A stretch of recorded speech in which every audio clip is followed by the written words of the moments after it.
The text, School Days, was most likely written by an Umiya. The text begins with a question posed to an elderly graduate. "O old graduate, where did you go when you were young?" The graduate replies, "I went to school." The question continues, "What did you do at school?" The old graduate begins to tell, "I recited my tablets from memory, ate my lunch, prepared my new tablet, wrote, and finished it.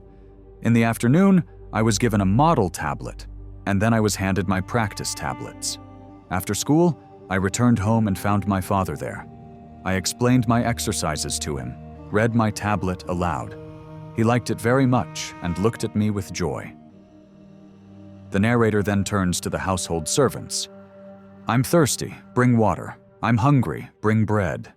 Wash my feet, prepare my bed. I want to sleep.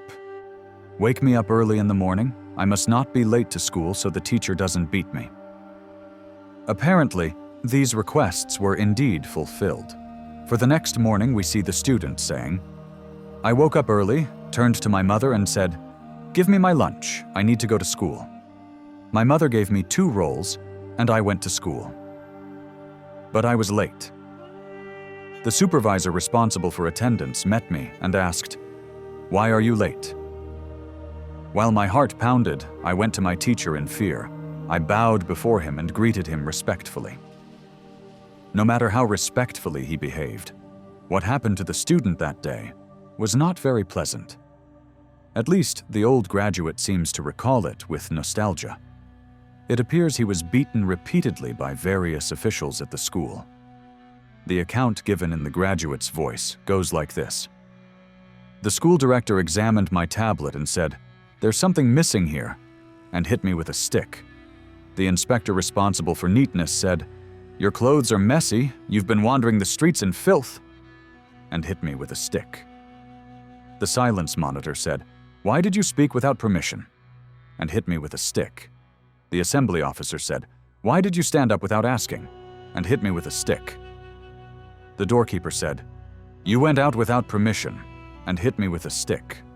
The one in charge of the whip said, 'You took something without permission,' and hit me with a stick. The Sumerian supervisor said, 'Why didn't you speak Sumerian?' and hit me with a stick. My teacher said, 'Your hand still isn't skillful,' and hit me with a stick. After all these punishments, the student begins to develop a hatred for the art of scribes and neglects this profession. His teacher is also dissatisfied with him and no longer prepares him for scribehood or advanced roles like older brother. In this situation, the desperate student turns to his father and says, 'Give him some more money, so he'll treat me more gently. When he calculates the lessons of the other students, let him include me among them. Perhaps then he won't overlook me.' At this point, the narrator steps in and recounts the event as if witnessing it firsthand. The father takes his son's words seriously. He invites the teacher to his home and offers him the seat of honor. The student stays by his side and serves him, explaining everything he learned at school to his father.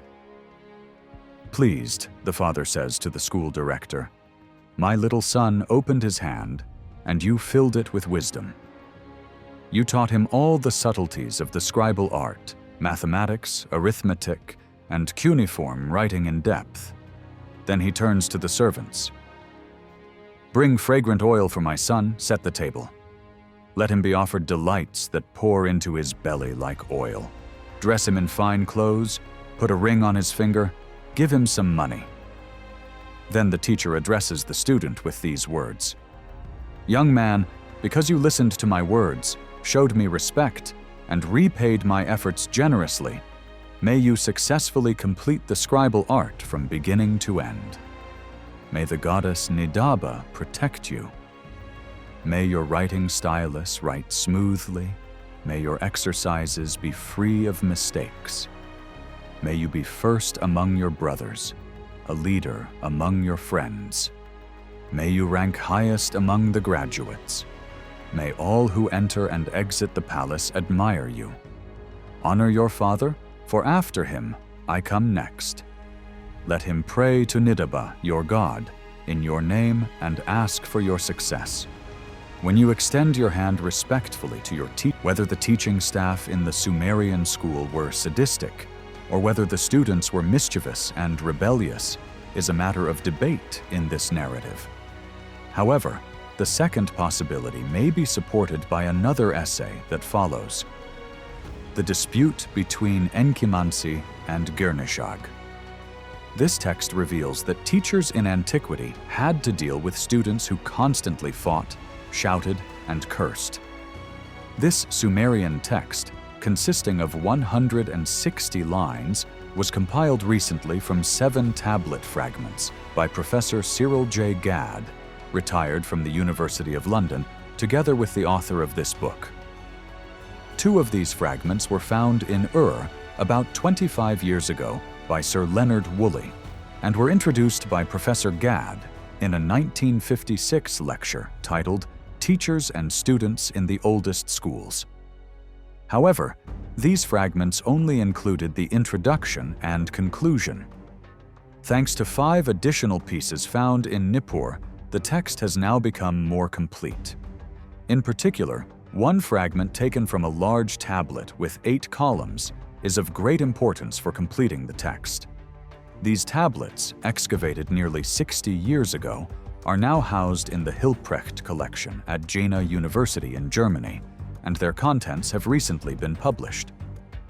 Although we now possess a more complete text, some parts are still missing or damaged. Therefore, the full meaning and underlying messages of the text are still not entirely clear. The summary presented here is therefore preliminary in nature, and future findings may alter these interpretations. One of the surprising and valuable insights this Sumerian essay offers for cross-cultural comparative research concerns the meaning and belittling connotations of the English word sophomore, which is first known to have been used at Cambridge in 1688. The term is believed to derive from the Greek words sophos, wise, and moros, fool, forming the compound sophos moros, meaning literally wise fool. As Professor Gadd first noted, a word with a similar meaning appears in this Sumerian text. The majority of the essay consists of a sarcastic, insult-filled war of words between Enkimansi and Gurnishag, 2 classmates who had reached advanced levels in their education. Gurnishag was likely an older brother, that is, a teaching assistant. Both parties praise their own merits and use harsh language and humiliating insults to belittle the other. At the beginning of the text, one says to the other, "You are a complete fool, a brainless parasite of the school. You do not know Sumerian, your hand is clumsy, you can't hold the stylus properly, you are unfit for writing, you can't even take dictation, and yet you claim to be a scribe like me?" The other responds as follows: "You're saying I'm not like you? There's no meaning in the documents you write. Your letters are unreadable. When you go to divide estates, you can't divide properly. When you go to measure fields, you can't even hold the measuring rope. You can't even hold a stylus correctly. You lack perception. You lack understanding. You can't resolve disputes, and you worsen conflicts between brothers. You are the most incompetent of all tablet scribes. Can anyone even say what you're good for?" In response, the other defends himself. "Why should I be called incompetent? I divide estates fairly, measure fields correctly. I know how to resolve disputes, how to calm people down, but you are the laziest of all scribes.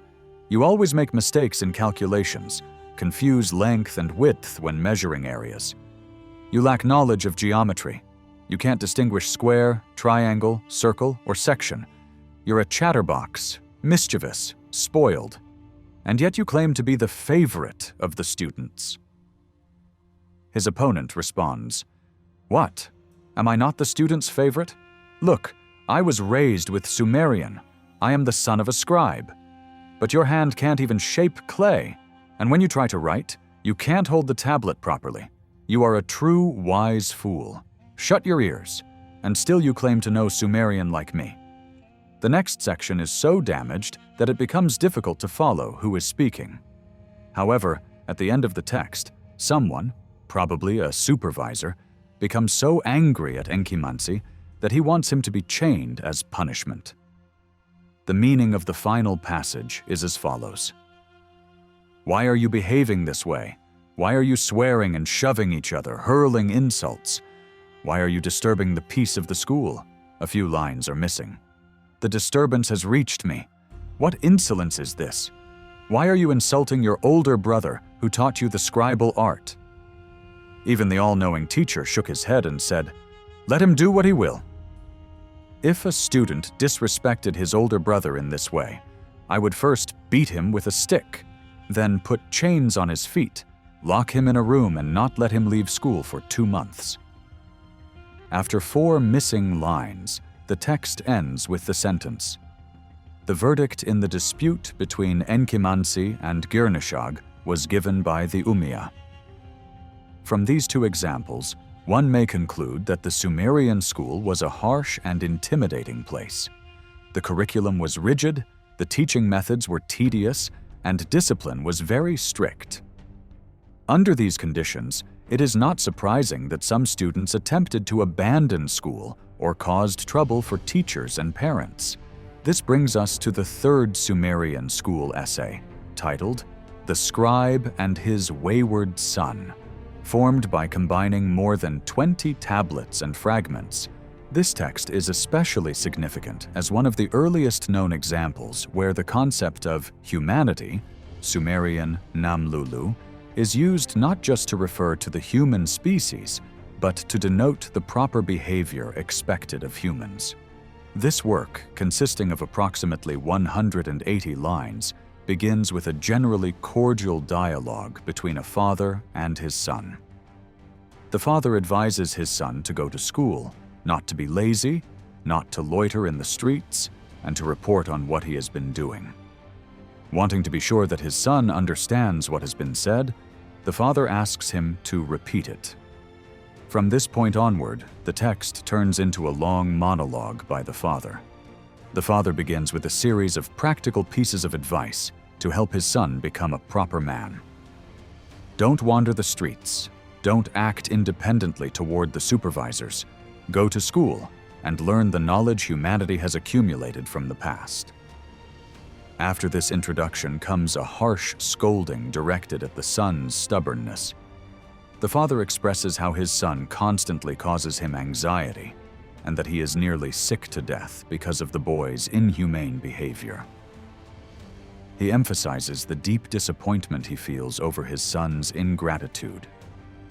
The father explains that he never forced his son to plow the fields, carry wood, or support the household. He did not treat him the way other fathers treat their children, but despite this, the son has become less of a man compared to others.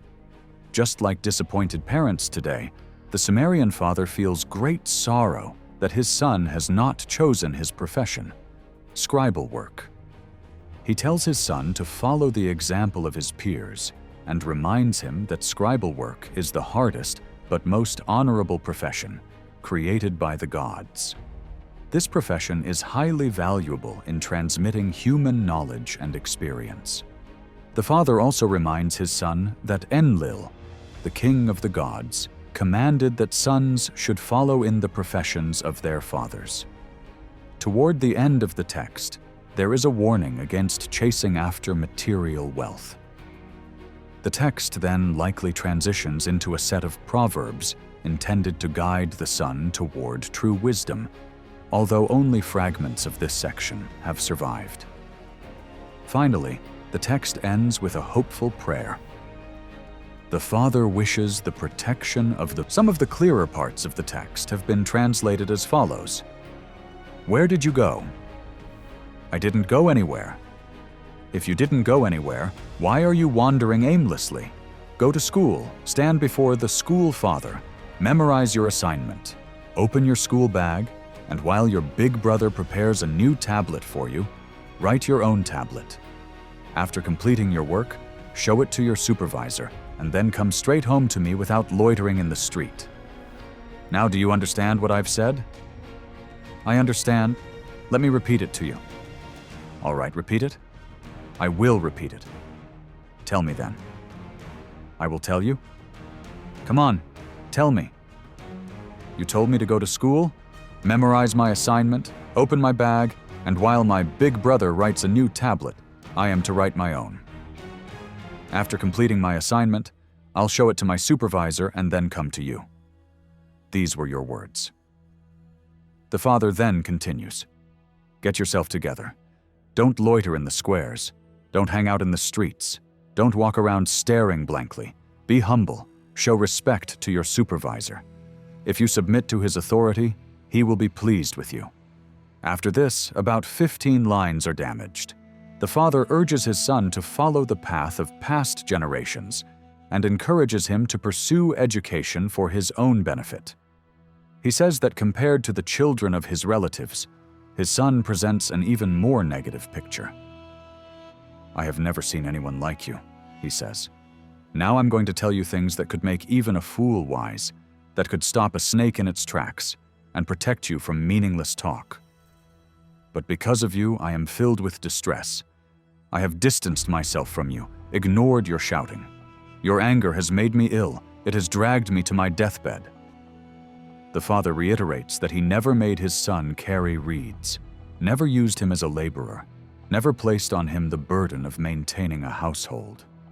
Yet, compared to his friends, the son is lazy and irresponsible. His friends bring home 10 gur of barley to support their families, while his own son contributes nothing. They make their father swim in barley, oil, and wool. But you excel only at mischief. You couldn't even be like them.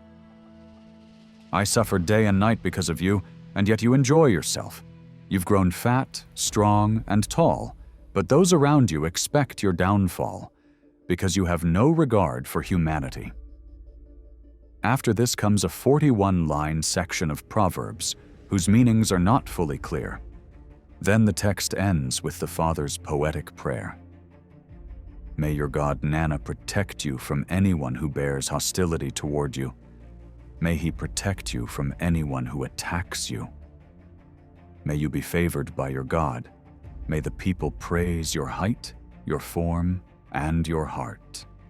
May you be the chief among the scholars in your city. May your name be spoken with honor across the land. May your God give you a name of dignity. May the grace of the goddess Ningal always be with you. As the text ends here, it offers important testimony about the strict and demanding structure of the Sumerian school system. The curriculum was both tedious and difficult, and discipline was very harsh. Therefore, it is not surprising that some students ran away from school or became problem children in the eyes of parents and teachers. This leads us to the fourth school essay related to the Sumerian education system, the dialogue between an Ugula and a scribe. In this text, we see an experienced scribe, a graduate of the Aduba, meeting an Ugula, who is also a graduate. Such educated scribes could serve in palaces or temples, or work as administrators and treasurers across the vast estates of the country. This work, consisting of 78 lines, begins with the Ugula addressing the scribe.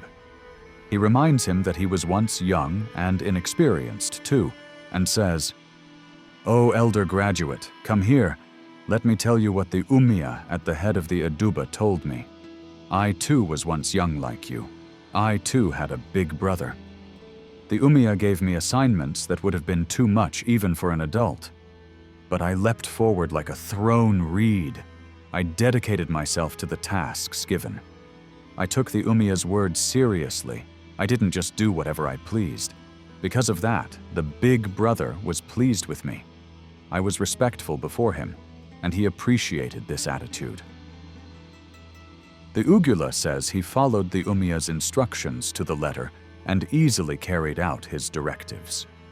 He tells how the Umiya taught him how to behave correctly, how to write on clay with his hand, trained his tongue, and guided his eyes toward wisdom. Diligence is the foundation of success. Wasting time is forbidden. A slacker cannot complete his assignments.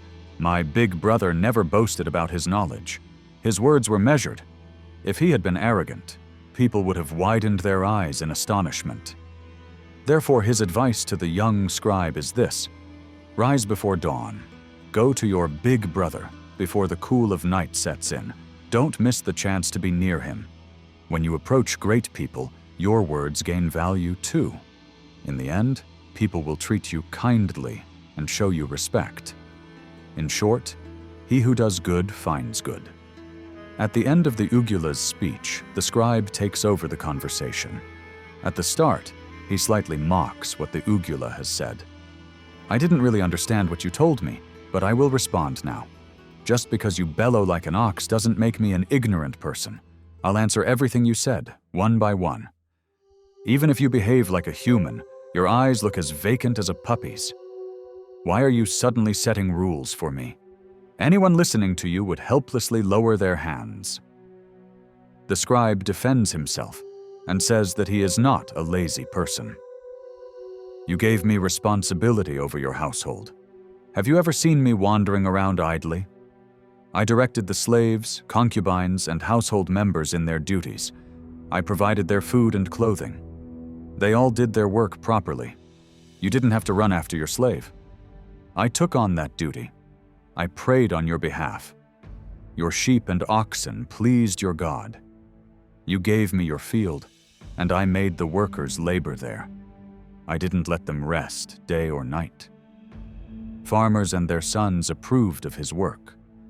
What he did was praised among the people. Everyone who came to the field was able to carry their load easily thanks to him. You raised me when I was young, watched my behavior. You treated me well, and I remained loyal to you. I stayed away from arrogant attitudes that didn't suit you. I did not allow small-minded people to find a place around you. The scribe says he hasn't forgotten the upbringing given to him in the past, and continues. Now lift your head, you who were once small. Now stand tall before everyone and do whatever is necessary. After these words, the text shifts back to the Ugula, who unexpectedly replies in a friendly tone. You showed me respect, you exalted me. You gave me sweet advice like milk and oil. You never loafed around. I have partaken in the blessings of the earth. I've suffered no hardship. The Umiya and sages nod their heads in approval. Wherever they are, in their homes they speak of your goodness. Your name is spoken only in kindness. Your orders are well received. Ox drivers stop quarreling at your songs. Rivals abandon competition in response to your sweet words. The Umiya, with joy, says to you, you who obeyed me when small, you have gladdened my heart. Nidaba has granted you the honor of becoming an Umiya. You are one blessed by Nidaba. You will be lifted to the heavens. In Iduba, you will excel in all things. May Nidaba's exaltation bring you great joy. With your wise character, strife will cease. Small people will abandon rivalry. Craftsmen will mention your name. Your story will echo in song-filled streets. You have mastered the art of harmonious leadership. The text closes with the typical Sumerian school text ending. O Nidaba, thanks be to you. Modern professors and teachers might respond in heartfelt admiration simply as, Amen. The broader context, studies on Sumerian culture often adopt a descriptive approach, dissecting the civilization into social, political, economic, administrative, legal, technological, artistic, and literary dimensions, each detailed based on available evidence and research goals. The points shared here are initial findings, preliminary insights that may sharpen over time. Due to fragmentary or damaged sources, even seemingly intact literary texts sometimes resist full interpretation. Nonetheless, we hope many insights will solidify. Next, a note on 3 core emotions shaping behavior: love, hate, and fear. in Sumerian, the word for love is derived from a compound verb meaning to measure land or to divide a region.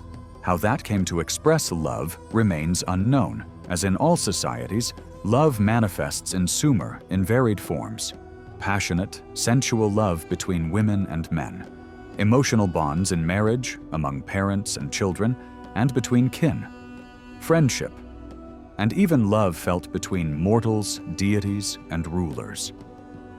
An ideal starting point for seeing how Sumerians conceived love is the woman-men relationship, natural, passionate love. In ancient Mesopotamia, marriages were generally based on pragmatic or economic reasons more than passion. That said, evidence of premarital, often secret liaisons exists, adding appeal to such relationships. A beautiful example of such secret love appears in a tablet from the Hilprecht collection at the University of Jena. Known as Love Finds a Way, or Mother of Women, it stands among the finest Sumerian love poems. The protagonists are the goddess of love, Inanna, and her lover-to-be, Dumuzi. The ancient scribe labeled the text Tigi, meaning a song accompanied by lyre. The poem splits into two halves. The first begins with Inanna's inner voice as she dances and sings in the sky and accidentally meets Dumuzi. She tries to pull her hand away, uncertain how to conceal their secret love from her mother, Ningal, spouse of the moon god Sin. But Dumuzi gently holds her hand and suggests a pretext to deceive her mother. They then make love under moonlight. The poet describes the scene.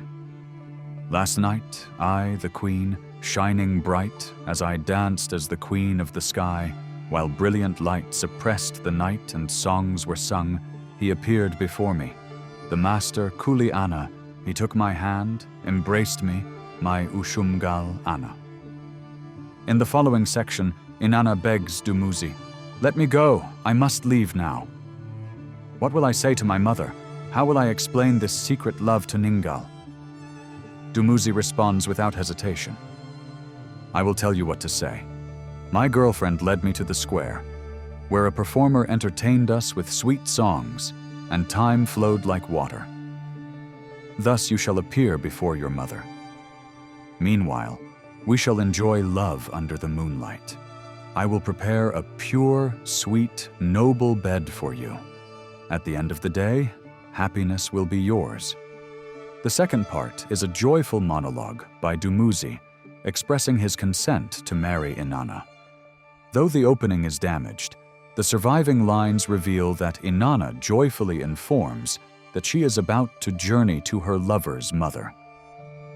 The poem ends with Inanna's passionate praise of Dumuzi, also hinting that he may be the one to face her wrath later.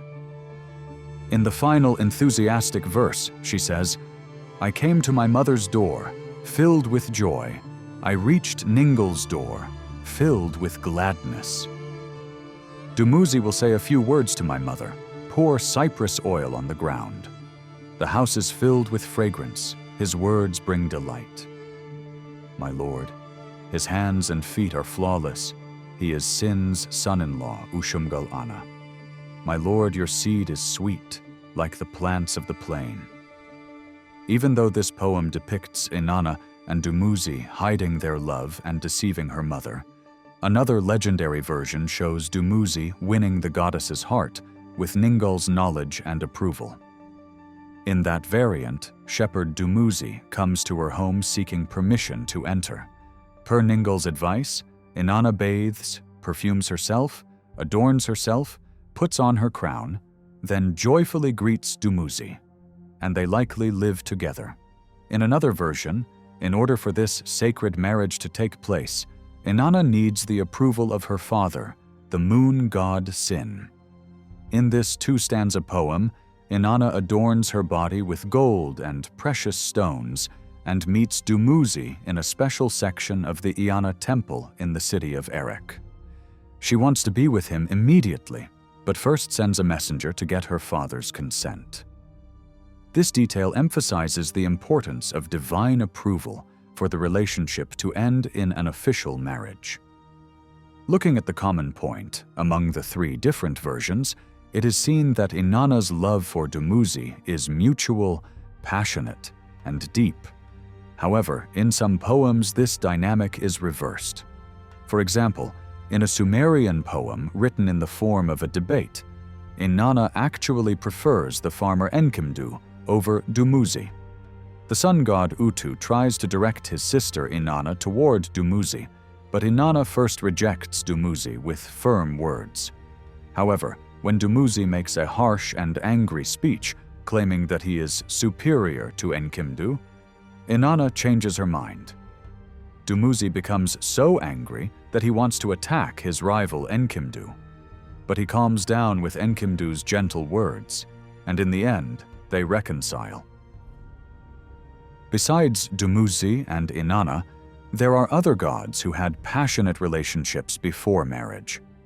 For example, the young goddess of Nippur, Ninlil, catches the attention of the supreme god Enlil while she is bathing in the city's river Nunburdu. Enlil falls in love at first sight, and despite Ninlil's rejection, he brings a boat and forcibly unites with her, making the goddess pregnant with the moon god Nanna. As punishment for this act, Enlil is exiled to the underworld by the 50 great gods. But faithful Ninlil follows her husband into the underworld, and there she bears him 3 more children.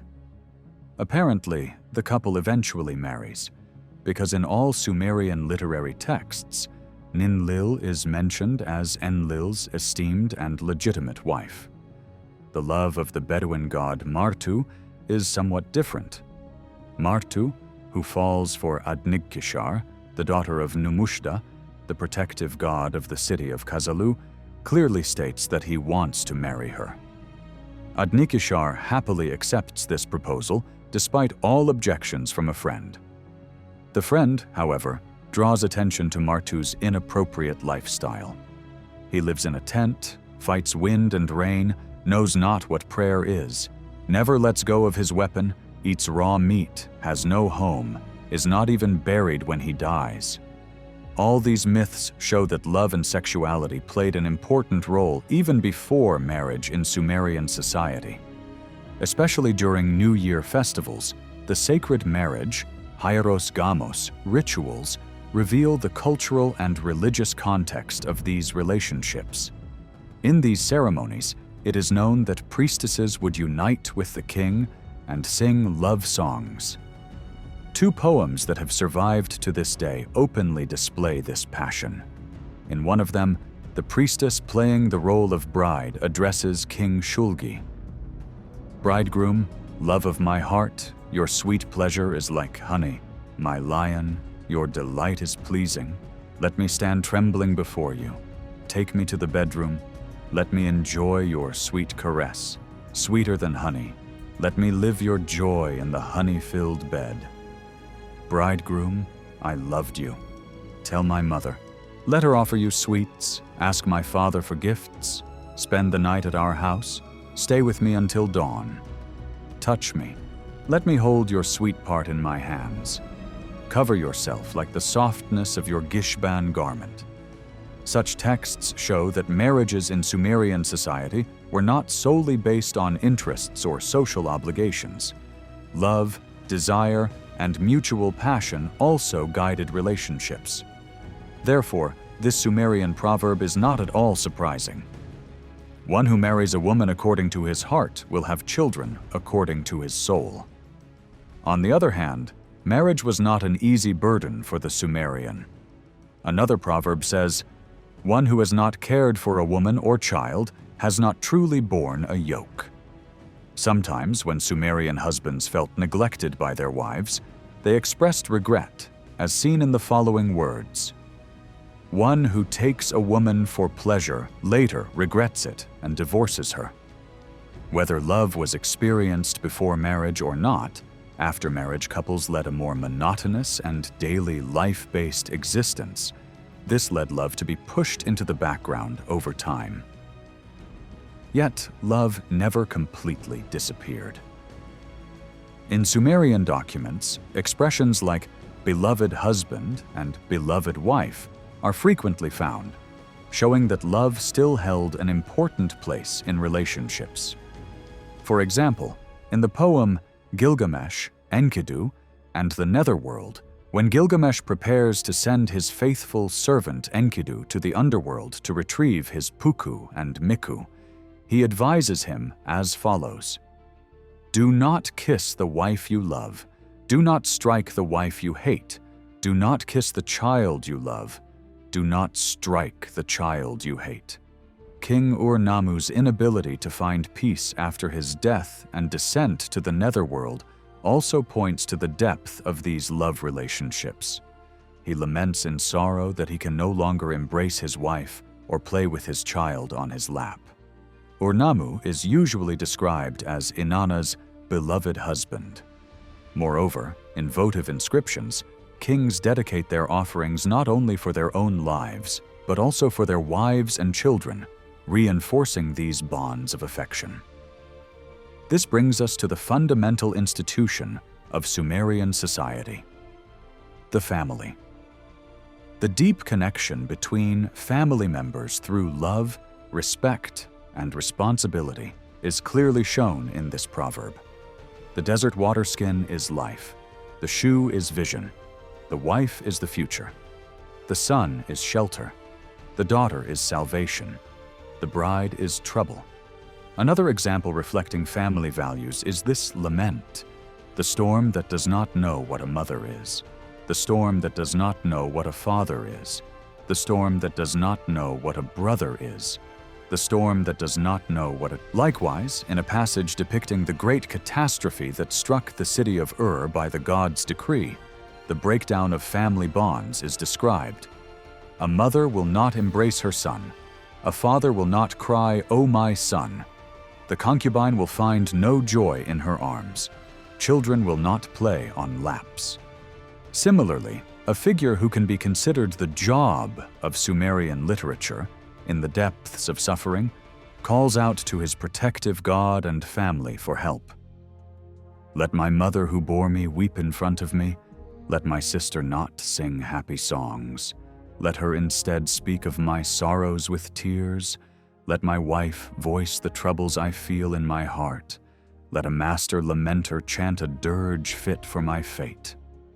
In this context, the portrayals of Gala, the cruel and heartless beings of the underworld, are also important. The Gala are described as follows: "They take the wife from the husband's arms. They tear the child from the nurse's breast." In even more detailed descriptions, they do not allow husbands to embrace their wives fully. They do not let beautiful children be kissed. They take the man's child from his lap. They drag the bride from her father-in-law's house. In this broader context, the parent-child relationship was seen as a strong bond in Sumerian society. As seen in the examples above, parents deeply loved their children, and children were attached to their parents with love and obedience. In Eduba texts related to Sumerian schools and teachers, the father-son relationship is portrayed as warm, sincere, and understanding.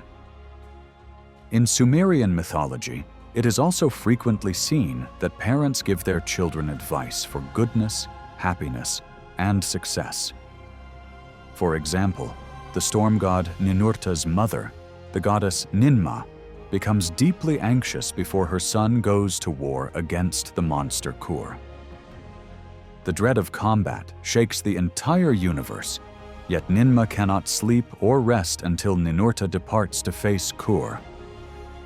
These kinds of feelings are not only reserved for humans, but also for animals. A cow's love for her calf is famous in Sumerian literature.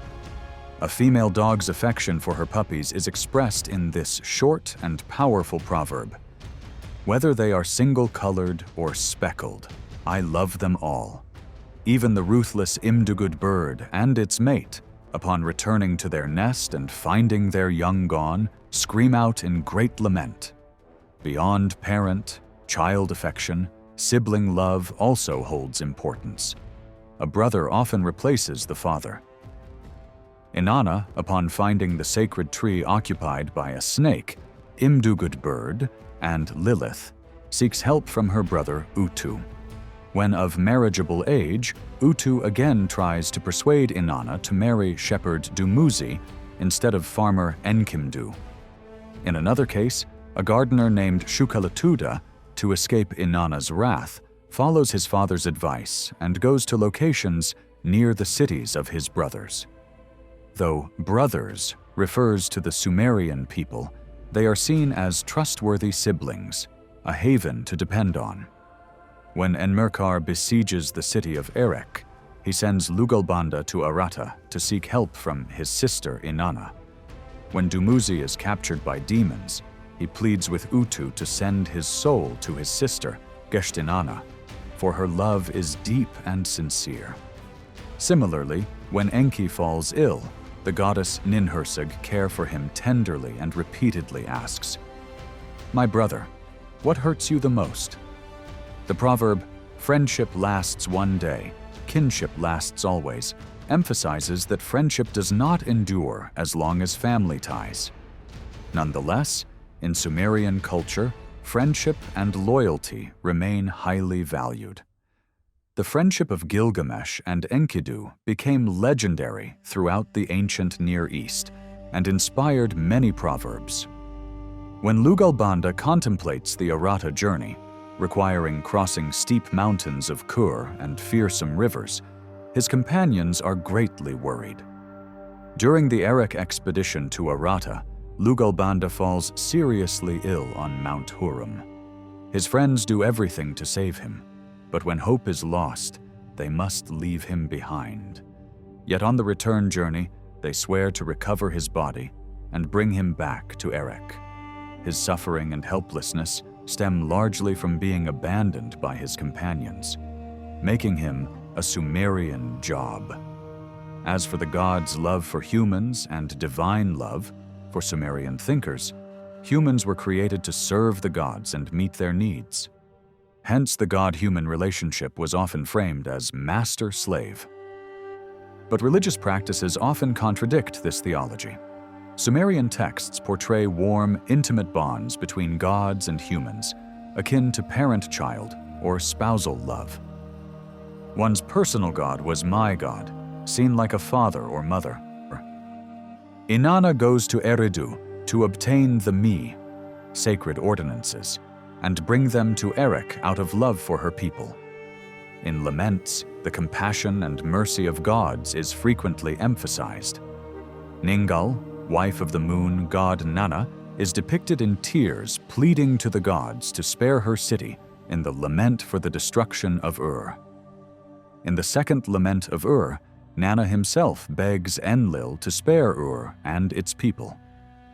When the flood decree was made, the goddess Nintu wept, and Inanna mourned on behalf of humankind. Even Enlil, usually distant and fearsome, is sometimes portrayed as paternal. Sometimes gods show affection for mortals. An and Enlil grant mercy to the flood hero Ziusudra, bestow him with eternal life, and raise him to the place of the rising sun.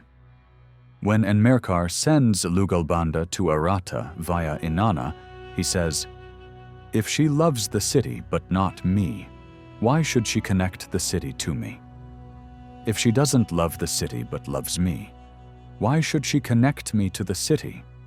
Lugalbanda, abandoned in illness on Mount Hurum, lifts his eyes to the sky and appeals in tears to gods Utu, Inanna, and Sin. The poet remarks that Lugalbanda sees them like fathers who brought him into being. Gilgamesh offers a sacrifice to Utu before journeying to the land of the living, and the poet states, "Utu received his tears as an offering. Like a compassionate man, he pitied him." Elsewhere, Gilgamesh is called An's beloved prince. Gudea, described as Ningirsu's beloved, prays to goddess Gatumdug, "I have no mother, you are my mother. I have no father, you are my father." King Shulgi is called Ninlil's beloved, and his son, Shusin, is described as beloved of Enlil's heart. Sumerian kings, from Enmerkar onward, were known as Inanna's beloved husbands because in Sumerian myth, the king is identified with Dumuzi from Erech, a deified inaugural ruler. In certain versions, Dumuzi truly married Inanna. In one account, she hands him over to the netherworld demons. Love of homeland, devotion to country, and especially attachment to one's native city were powerful motivations in Sumerian society. City-state consciousness eclipsed the broader concept of Sumer.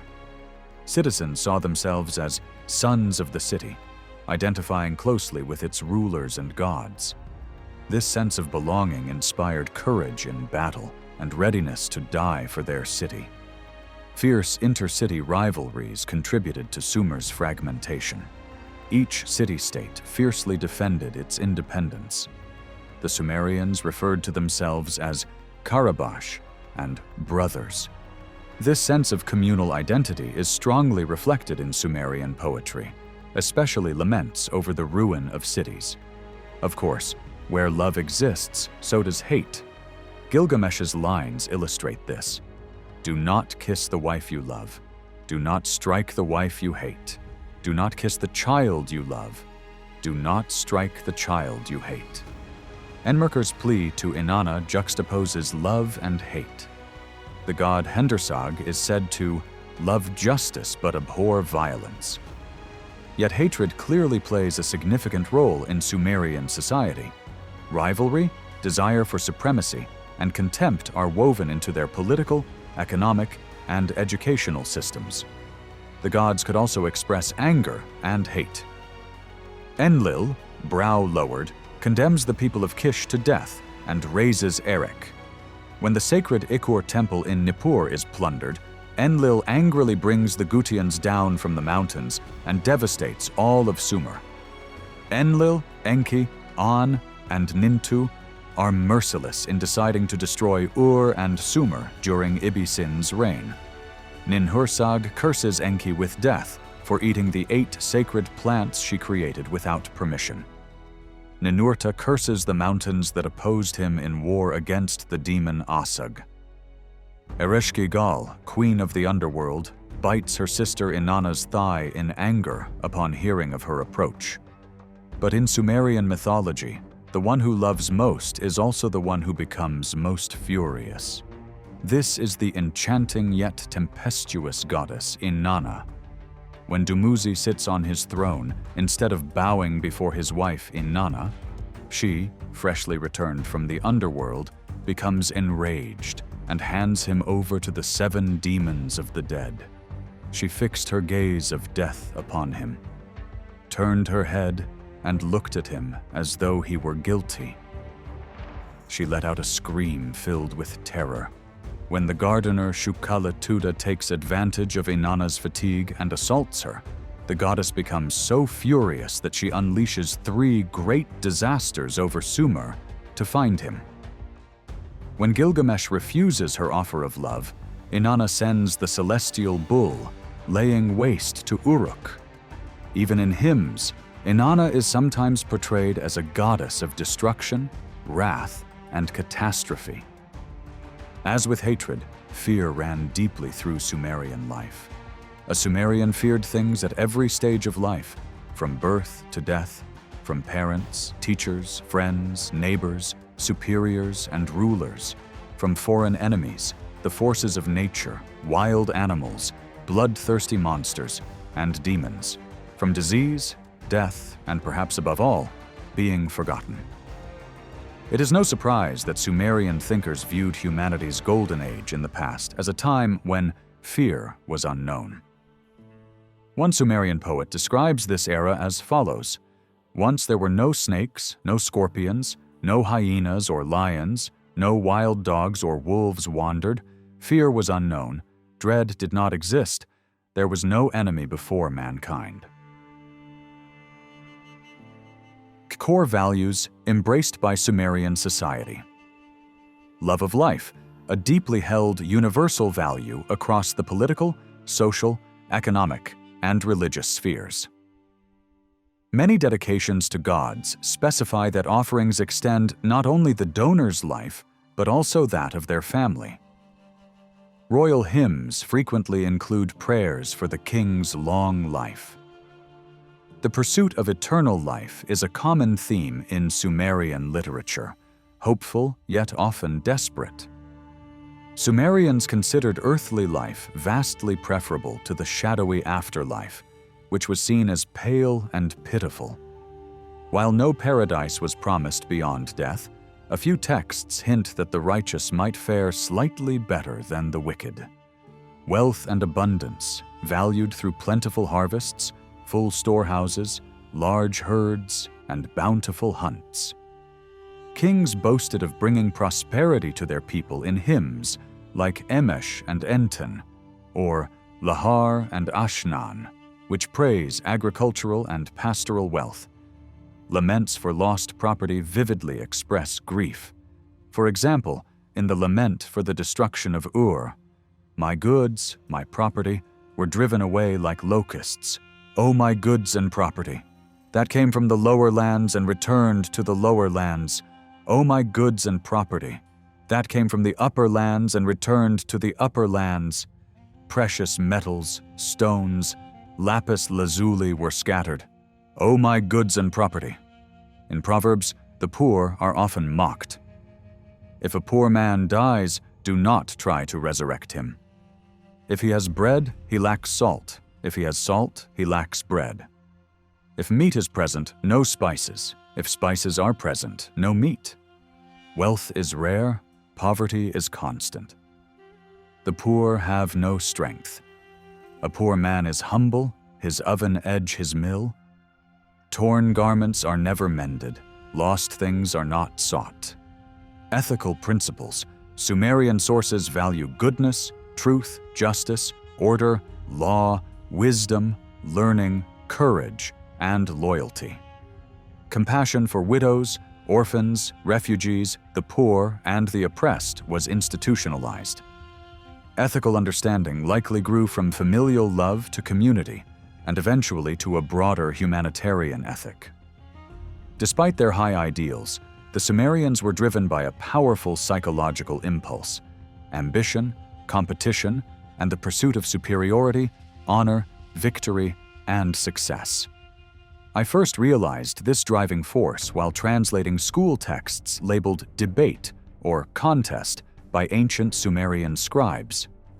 These harsh, direct, competitive literary forms clearly show that such behaviors were not only accepted, but considered legitimate in Sumerian culture.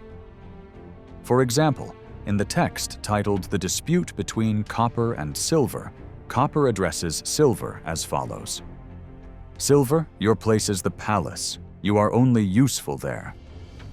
If not for the palace, you wouldn't have a duty or even a seat. In ordinary homes, they put you in the darkest places, in graves, that is, in the places where people escape this world. When it's time to irrigate, people don't plow the fields with you. At sowing time, you don't provide the plow blade. At harvest, you offer no sickle. When winter comes, no one uses you to chop wood. So no one cares about you. You're only useful in the palace, otherwise you belong in a grave. You act like a god who never lays a hand on any work. So how dare you speak to me? Go, return to your dark place, withdraw into your grave." Upon these harsh words from Copper, the narrator adds, "The insults of mighty Copper left Silver helpless. They burned and scared him like salt water." Then Silver tried to respond, but most of his speech is unreadable today. Similarly, in The Dispute Between Summer and Winter, Summer responds to Winter, who insulted him, "Winter, don't boast of your strength. I know where you hide. You lie in your den in the city. You are weak and sick. Your mountain is the fireplace. Your shepherds are men with knees as feeble as yours. They run around in front of you from oven to hearth. When there's a storm, you spread coughs. City dwellers' teeth chatter because of you. In the rain, people can't leave their homes. Slave girls stay inside sewing clothes. In winter, fields are not plowed. Don't boast of your strength. I will remind you of your limits." Another example is found in the speech of the shepherd god Dumuzi, who praises himself in response to being rejected by the goddess Inana, who chose the farmer god Enkidu instead. Here, Dumuzi speaks with a tone of pride and superiority, trying to outshine his rival. This rivalry and desire for superiority were also an important motivational force in Sumerian school life.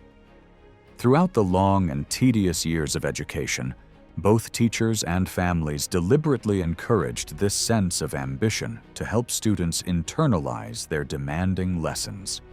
In the text titled School Days, we see a teacher encouraging an ambitious student with the following words: "Be the leader of your brothers, the head among your friends, the highest among the graduates." Likewise, in the dispute between Enkimansi and Gimishag, two rival students insult each other with words like fool, ignorant, rascal, and incompetent. Interestingly, this text also suggests that the Sumerian passion for law and order may be related to this aggressive and confrontational culture. At the end of the dispute, the following line appears: "In the argument between Enkimansi and Gimishag, the teacher gave the judgment."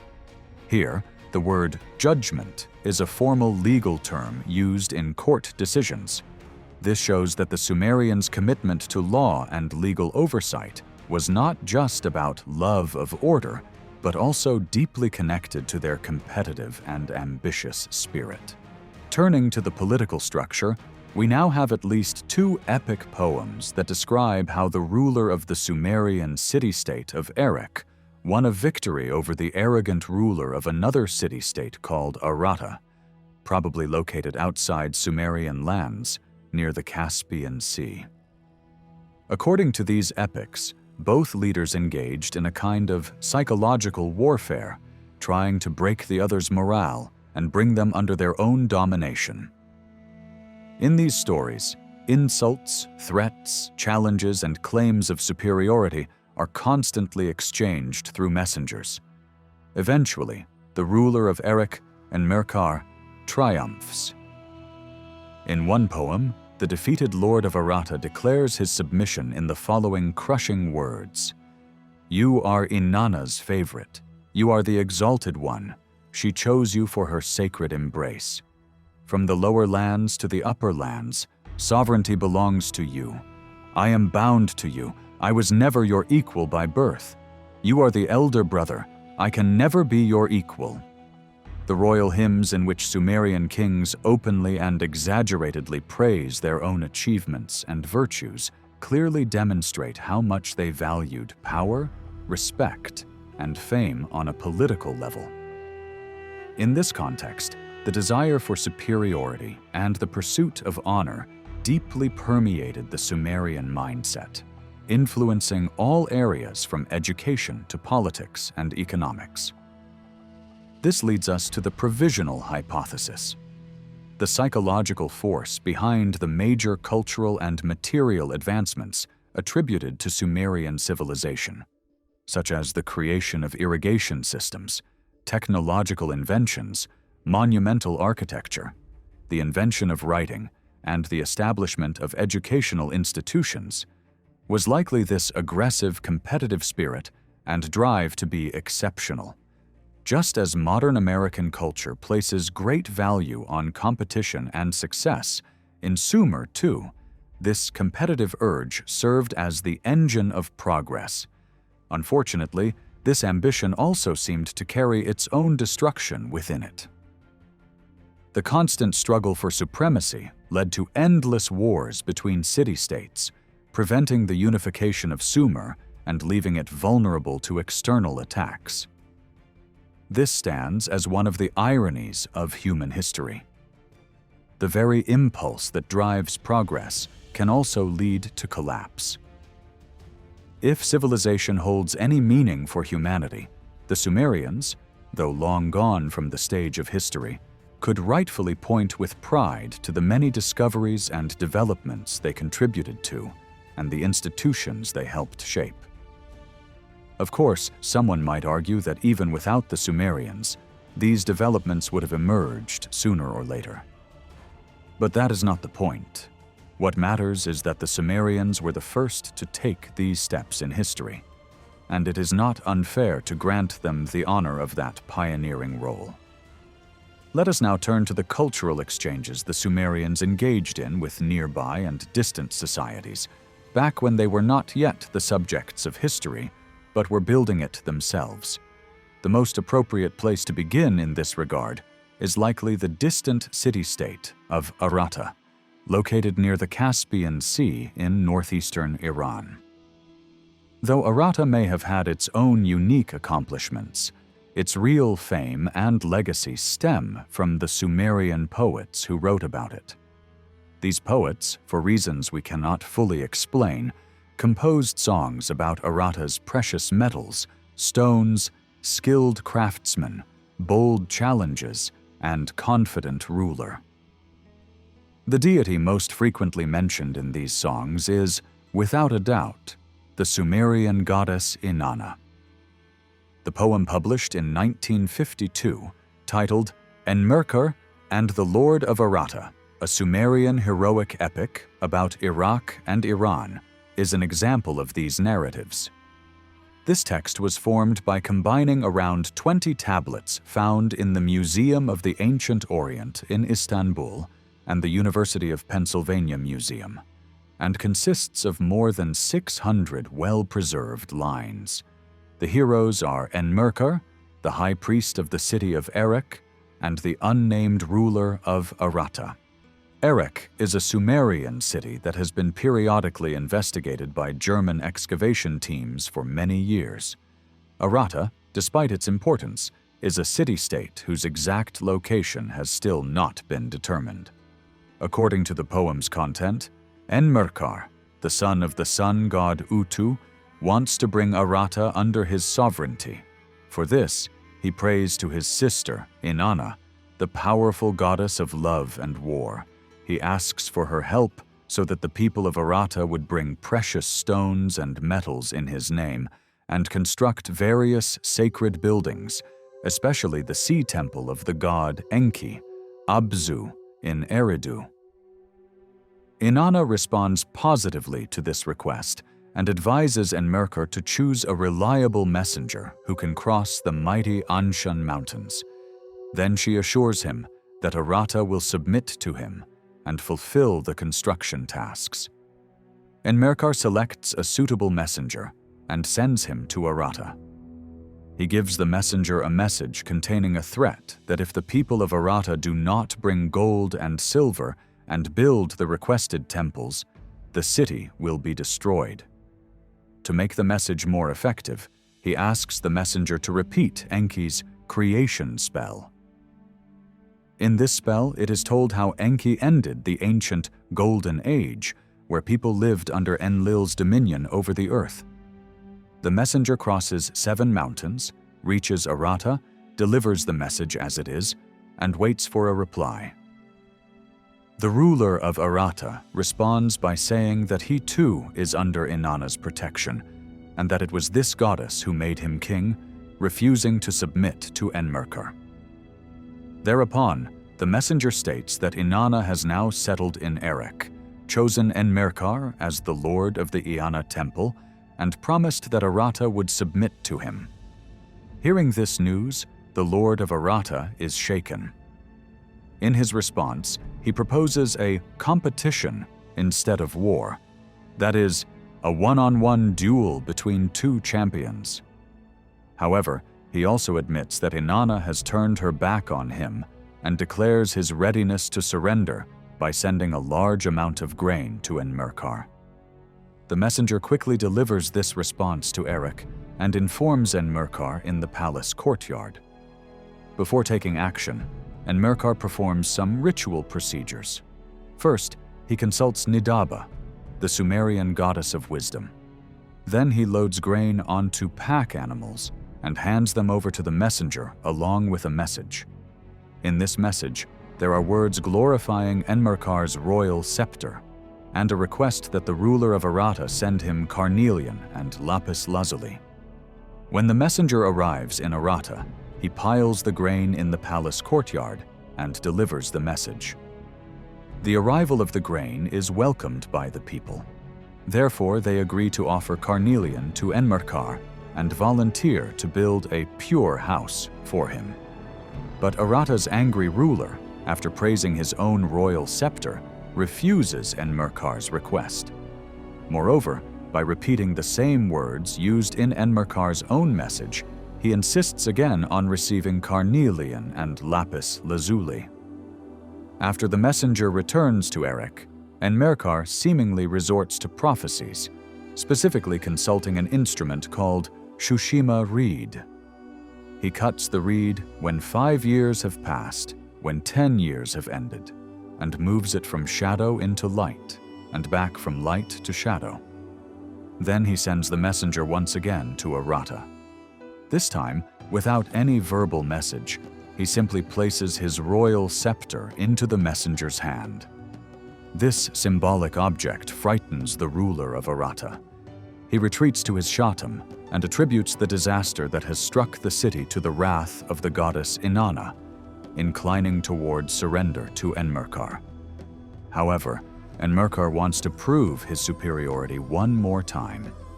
He asks the ruler of Arata to choose his own champion and have him fight against Enmerkar's champion, one-on-one.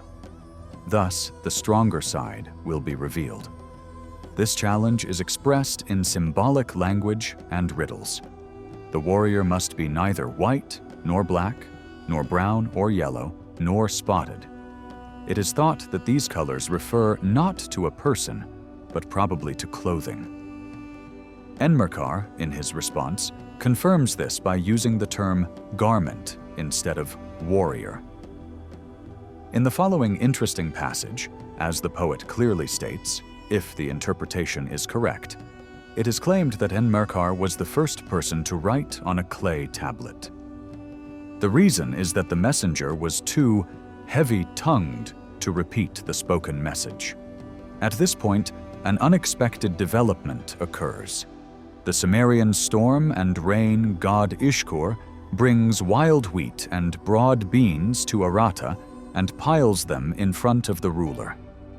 Thanks to this miraculous help, the ruler of Arata regains his courage. He tells Enmerkar's messenger that the goddess Inanna has never left Arata or her own dwelling. From this moment on, the text becomes quite fragmented. However, apart from the information that the people of Arata took gold, silver, and lapis lazuli to Erech, and piled them in the courtyard of the Inanna temple in the name of the goddess Inanna, the events cannot be followed clearly. In another Sumerian heroic epic, consisting of about 300 lines, and also focusing on the rivalry between Erech and Arata, Enmerkar this time confronts the ruler of Arata named Ensukushirana. This ruler bears a genuinely known Sumerian name. According to this epic, a person named Enamibaraga Utu was the king of an empire possibly covering Sumer and some regions of ancient Iran. At that time, the ruler of Arata, Ensukushirana, demanded that Enmerkar recognize him as superior and that the goddess Inanna be brought to Arata. Enmerkar scornfully rejects this request and gives a long speech, saying that he is the beloved of the gods. He states that Inanna will remain in Erech and demands that Ensukushirana submit to him. Ensukushirana gathers his advisors and asks what he should do. His advisors suggest surrendering, but he angrily rejects this idea. At this point, Arata's Mashmash priest steps in. He claims that with his magical power, he is capable of subjugating not only Erech, but also all the lands from the sea to the Cedar Mountains.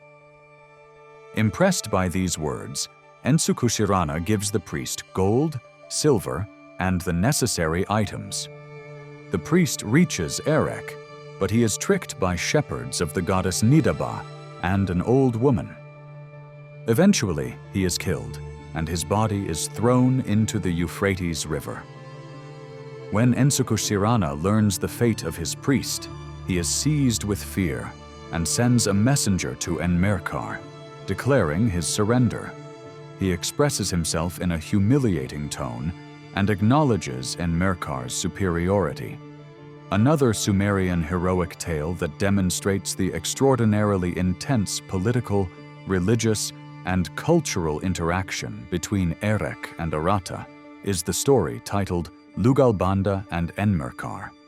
In this poem, which consists of 400 lines, the main parts are as follows. Lugalbanda, a hero from Erech who serves in Enmerkar's army, returns from a dangerous mission to find his people in great distress. The Martu, of Semitic origin, had previously raided both Sumer and Ur, and were now besieging Erech. Enmerkar decides to seek help through his sister, the goddess Inana. But no one dares to go to Arata. In this situation, Lugalbanda comes before his king and declares that he will undertake the mission alone. Enmerkar wants the journey to remain secret and has the message memorized word for word before sending him off. Lugalbanda bids farewell to his companions, arms himself, and crosses the Anshan Mountains alone. At last, he reaches Arata and is warmly welcomed by the goddess Inanna. Inanna asks why he came alone, and Lugalbanda conveys the message as it is. The goddess's reply is ambiguous. Apparently, Enmerkar must catch a fish and shape some vessels. Enmerkar fulfills this task, and the poem ends with a eulogy to the stone and metal craftsmen coming from Arata to Uruk. The three summarized Sumerian heroic tales are of extraordinary importance in terms of the information they provide about the city-state of Arata in Iran, from which we can hardly gather any knowledge from other sources. These stories offer many new and surprising details about Arata's political structure, economic wealth, and religious beliefs. According to the Sumerian poet, Arata's highest ruler bears the title En, just like in the Sumerian city-state of Uruk, acting as both a religious and military leader, and is even known by a Sumerian-derived name. Moreover, it is understood that various high-ranking officials like Sukal, Shatam, Ragaba, and Ugula served in Arata, as in Sumer, and that the city had a council of advisors. However, it is also emphasized that the decisions of this council might be disregarded if not approved by the ruler. In a religious context, it appears that the gods of the Sumerian pantheon were worshipped in Arata as well. The city's protective deity is the Sumerian goddess Inanna. According to the tale, Enmerkar and the lord of Arata, Inanna was later proclaimed queen by Enmerkar at the great temple Iana in Uruk. Another important figure respected by the people of Arata is Dumuzi, Inanna's consort and the shepherd god condemned to death, who is also known as the deified ruler of Uruk. On the other hand, it is notable that the god Enki. From other poems, we learn that Arata's wealth stems from gold, silver, and various precious stones, and that it is known for its master stonemasons, metalworkers, wall builders, and sculptors. The likely reason behind resource-poor Uruk's desire to annex Arata is these natural resources. In contrast, it seems that Arata is poor in grain, which is abundant in Uruk. Therefore, the willingness of the Arata people to submit to Enmerkar might stem from this deficiency. Now, let us attempt to determine the possible location of Arata by following the geographical clues found in the poems. The data we have strongly suggests that Arata was located within the territory of Iran. In the poems, Arata lies between Uruk in southern Mesopotamia and a region called Anshan, and it is stated that it is separated from Anshan by the entire length from its shoulder to its head. There is a general consensus among researchers that Anshan was located in southwestern Iran. However, Whether Arata lies north or east of Anshan is a matter of debate. Should we search for Arata in the direction of Lake Urmia and the Caspian Sea, or toward Luristan and the Persian Gulf? The answer to this question may be found in another Sumerian heroic tale, the poem Lugalbanda and the Mountain of Hurum. The tablet containing this poem is part of the Hilprecht collection at Friedrich Schiller University in Jena, and its content was not largely deciphered until 1955. The main plot of the poem is as follows. The king of Uruk, Enmerkar, decides to turn Arata into a vassal state. He sets out with a group of 7 heroes, and, as the poem says, with the 8th one, Lugalbanda, as their leader, and they advance to Mount Hurum. During this journey, Lugalbanda falls seriously ill. His companions and brothers try to save him, but fail. Believing he is dead, they leave him on Mount Hurum and continue toward Arata, planning to retrieve his body on their return to bring it back to Uruk. However, Lugalbanda is not dead. Abandoned, he prays to the sun, moon, and Venus star deities. These gods hear his pleas and heal him. But the extant text ends at this point, and the fate of Lugalbanda, now recovered and alone on the high plains, remains uncertain. From the poem Lugalbanda and the Mountain of Hurum, it is clearly understood that Mount Hurum is situated between Uruk and Arata. It would not be unreasonable to assume that Mount Hurum refers to the first homeland of the Hurrians, who lived around Lake Van. Based on this assumption, it is possible to conclude that Mount Hurum was located near Lake Urmia, perhaps even to its east. In fact, Enmerkar's expedition to Arata can be compared to the military campaign conducted by the Assyrian king Sargon II in 714 BC into the lands of the Manai. Interestingly, the account of Sargon's campaign also mentions a river named Arata. It is possible that this name is somehow connected to the name of the city of Arata.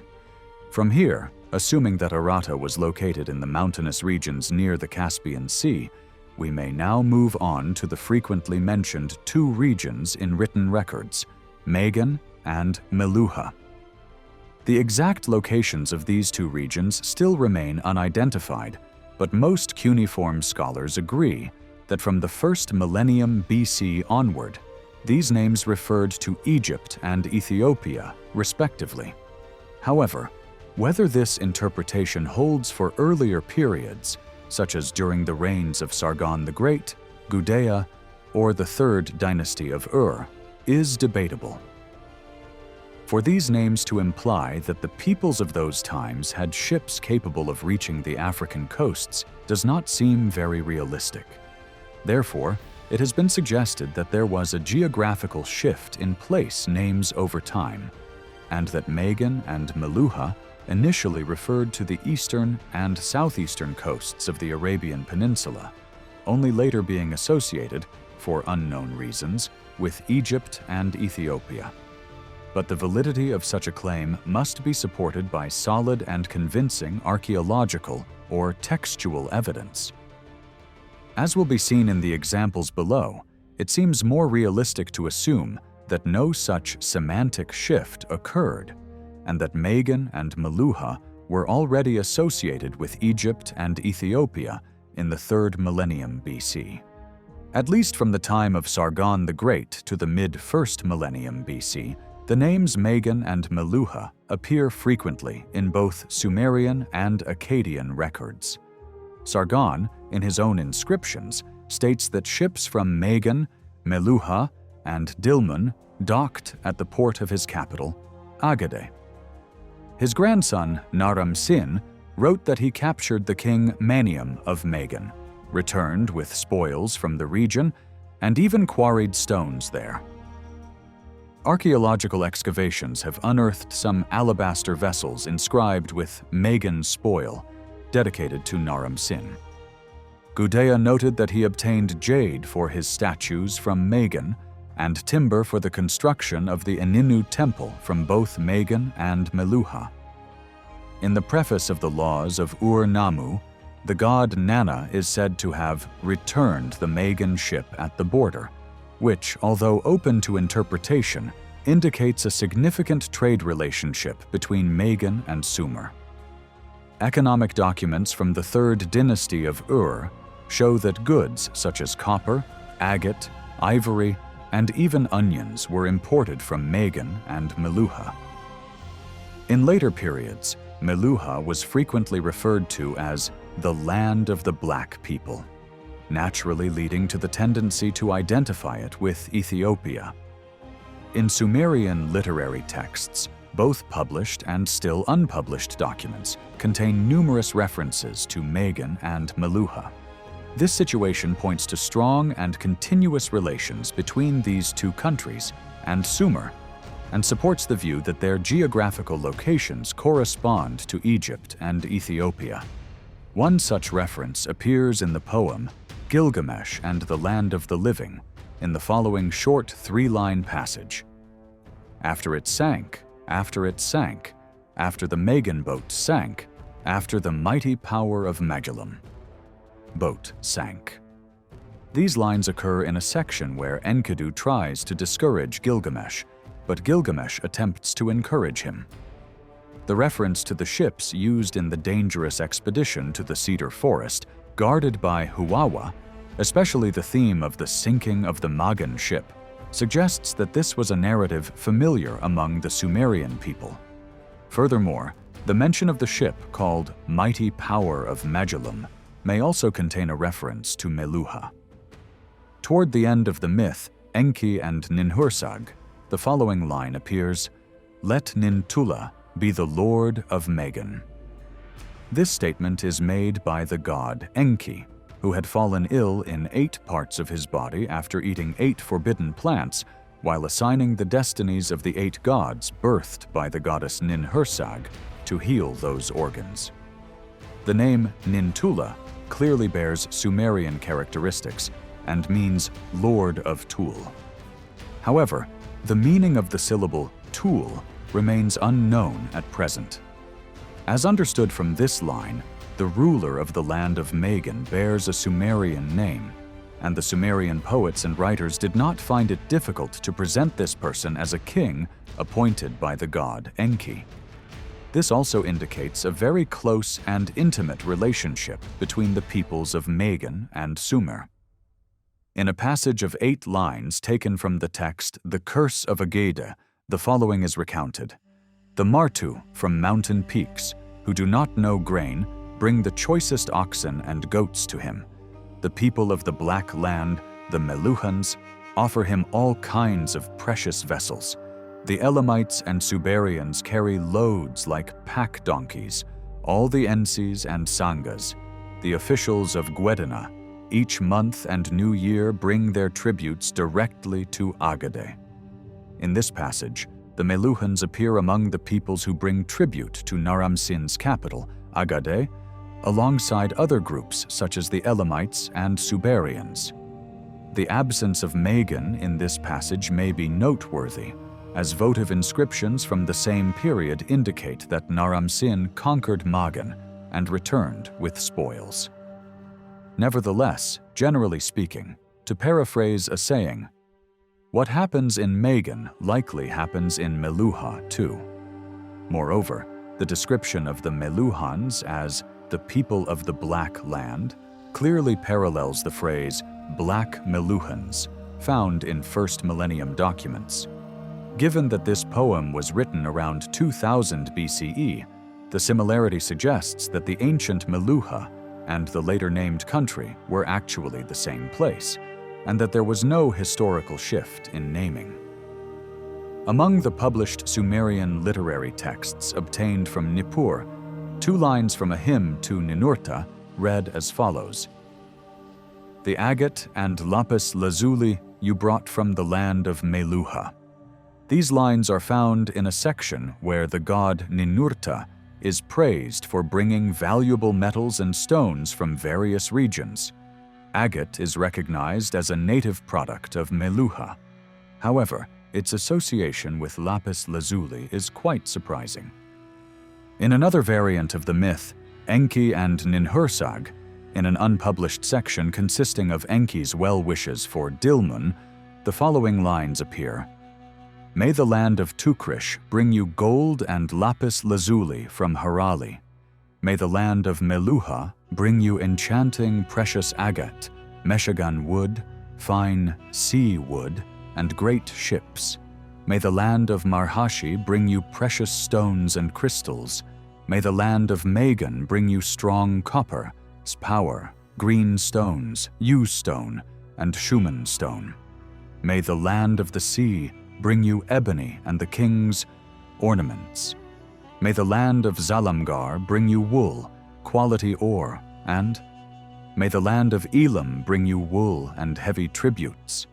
May the city of Ur bring you fine sesame oil, finely crafted garments, and great ships.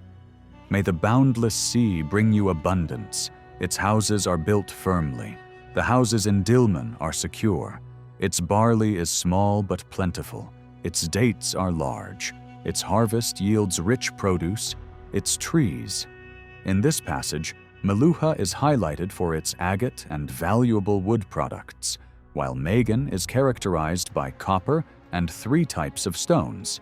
Since economic documents showed that these goods were typical of Magan and Meluha, it is reasonable to assume that the Sumerian writers had some knowledge about the natural resources and geographical locations of these countries.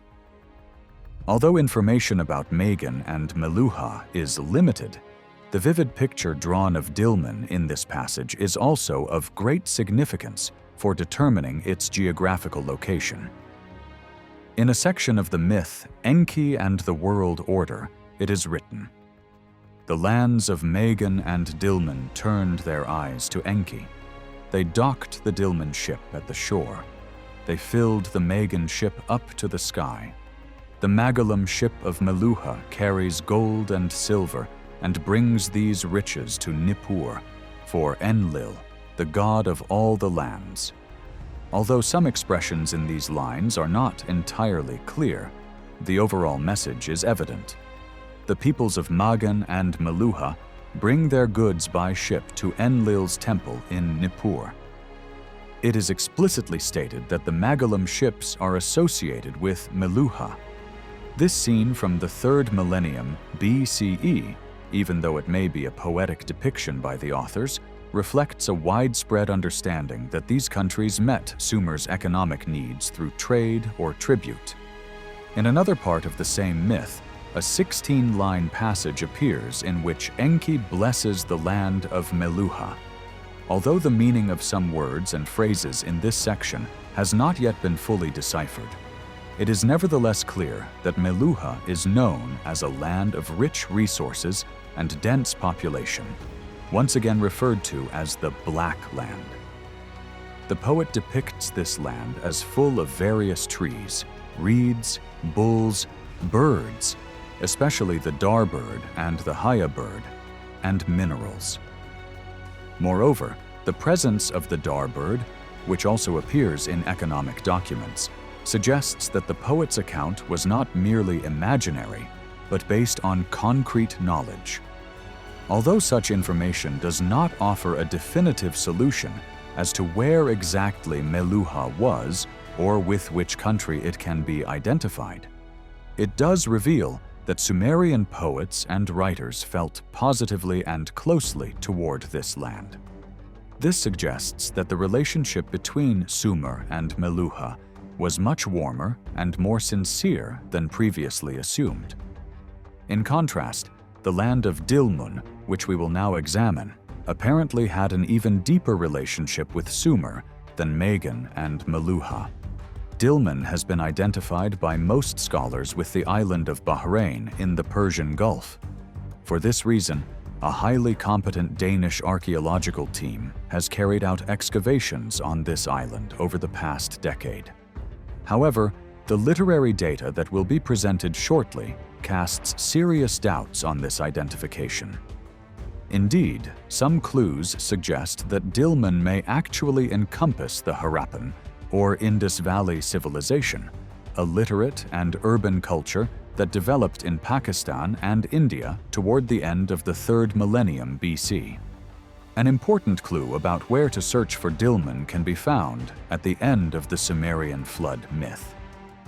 In this text, the flood hero Ziusudra is granted immortality by the great gods An and Enlil and is taken to the place where the sun rises, that is, to Dilmun. The phrase, "the place where the sun rises," does not geographically match the island of Bahrain. In contrast, it is more likely to indicate the Indus River Basin, or Balochistan. The inscription of Lugalbanda is also a noteworthy source on this matter. In this inscription, the 8 countries over which Lugalbanda claims sovereignty are mentioned repeatedly in the same order: Cedarland, Elam, Marhashi, Guti, Subir, Martu, Suti, and Inana. If this list was arranged with geographical logic, then the Cedarland should be a region east of Elam, not Lebanon in the west. Moreover, the fact that the sun god Utu is described in Sumerian literature as rising from the land of cedars and fragrances supports this interpretation. In that case, it would not be surprising for the Cedar Land and the place where the sun rises, that is, Dilmun, to be the same location. This similarity also overlaps with a mysterious passage in one of the laments of Dumuzi. My shoulder is cedar, my chest is cypress, my is blessed cedar, the sacred cedar of Hashur. Its shadow falls upon Dilmun. If these descriptions are correct, the country that appears in the epic Gilgamesh and the Land of the Living, although not explicitly named in the poem, could be Dilmun. Because this land is also referred to as a cedar land, and its protective deity is Utu. Additionally, the phrase "land of the living" may imply that it is identical to Dilmun. In the text titled Enki and Ninhursag, the Sumerian paradise myth, Dilmun is described as follows. One with an aching eye does not say, "My eye hurts." One with an aching head does not say, "My head hurts." The old woman does not say, "I am old." The old man does not say, "I have aged." These lines indirectly show that Dilmun was seen as a land of immortality, that is, a paradise. This helps explain why the gods sent Ziusudra there. Although at the beginning of the epic Gilgamesh and the Land of the Living, it seems that Gilgamesh is driven by a desire for fame and heroism. Over time, it is believed that he may have gone to Dilmun in search of immortality. Although the exact location of Dilmun remains uncertain, based on what has been presented so far, it is understood that the Sumerians saw this land as a special paradise with which they formed deep, sacred, spiritual, and religious ties. In the myth Enki and Ninhursag, Dilmun is presented as the land where Enki creates many gods. The goddess Ninhursag behaves there almost as if it were her home. Dilmun is depicted as the gathering place of the gods. The protective goddess of Dilmun is Ninsikil, the purified lady, a true Sumerian name.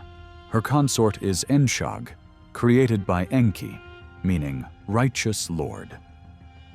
A section from another version of the text, Enki and Ninhursag, found in Ur, gives the impression that Dilmun was one of the richest and most powerful countries of the ancient world. Therefore, Dilmun was not merely a mythological creation or a product of the Sumerian poet's imagination, but a real and concrete land for them.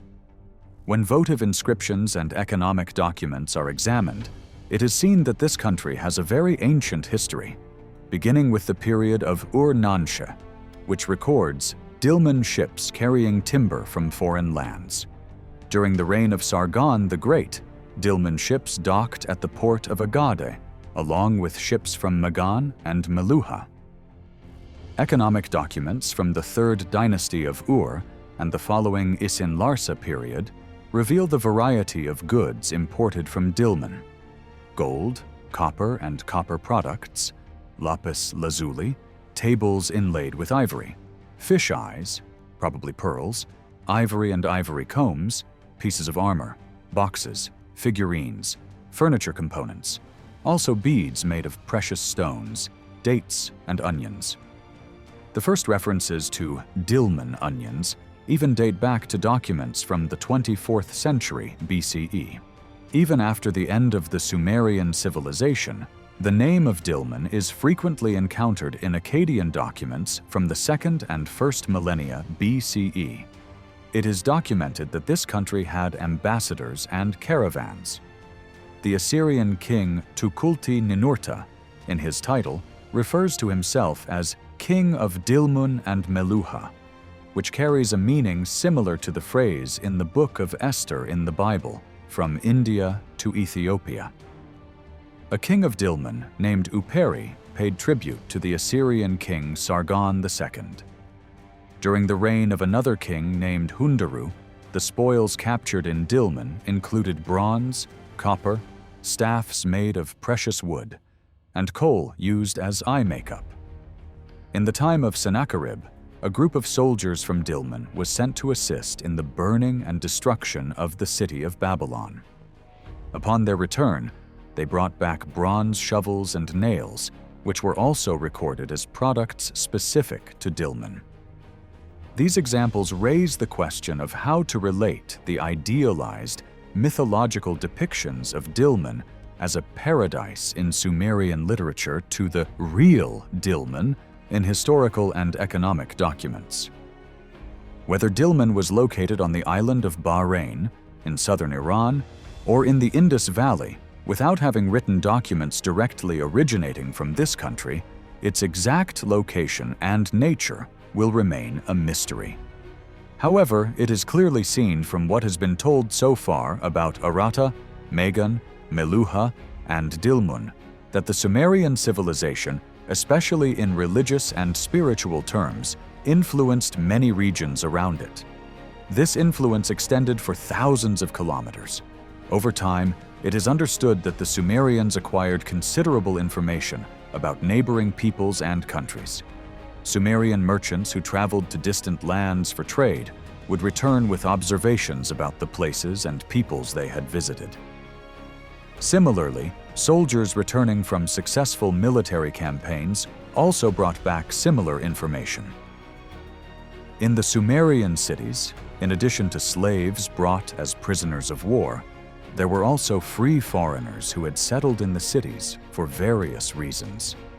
For this reason, Sumerian rulers, palace members, priests, and educators had significant knowledge about the geographical locations, natural resources, political structures, religious beliefs, social traditions, and moral values of foreign countries. Moreover, they not only acquired this information, but also made assessments about these peoples. The Sumerians judged the lifestyles of other societies according to their own value systems and formed opinions about them. In light of archaeological and written sources, the world known to the Sumerians extended from India in the east, to Anatolia, the Caucasus, and the western regions of Central Asia in the north, and to the Mediterranean in the west, perhaps even to Cyprus and Crete. In the south, regions like Egypt and Ethiopia were known. However, there is no evidence showing that the Sumerians had direct contact with China, the eastern parts of Central Asia, or the interior regions of Europe. The Sumerians divided the world into 4 abdiye. This term probably corresponded to the 4 main directions of the compass. The oldest example of such a division is seen in the Golden Age scene of the poem Enmerkar and the Lord of Arata. In this section, the world is described as follows. Once upon a time, the lands of Shubur and Hamazi, the many-tongued Sumer, the great land of the divine laws of kingship, Uri, which possesses everything, the land of Manu, which lives in security, all people praised Enlil with one voice. If this translation is accepted as accurate, It is understood that the Sumerians saw the southern end of the world as their own land and defined the northern border as the region of Uri, which over time became identified with Akkad. The eastern lands consisted of Shubur and Hamazi, while the west was made up of Martu. Indeed, the word Martu later came to mean west. In later Akkadian prophetic literature, these four directions are listed as follows: Akkad in the south, having replaced Sumer; Elam and the land of Guti in the east; Shubur in the north; and again Martu in the west. However, how far these four regions extended is not clearly stated in any source. For example, countries such as India, Egypt, and Ethiopia, known by the Sumerians, remain outside this classification.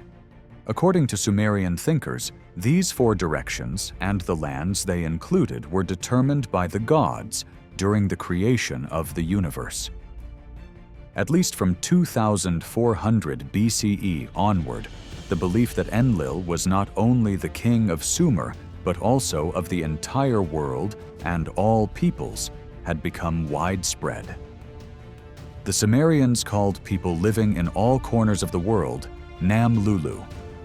This compound word was likely derived from the root lu, meaning person, and the prefix nam, which is used to form abstract meanings.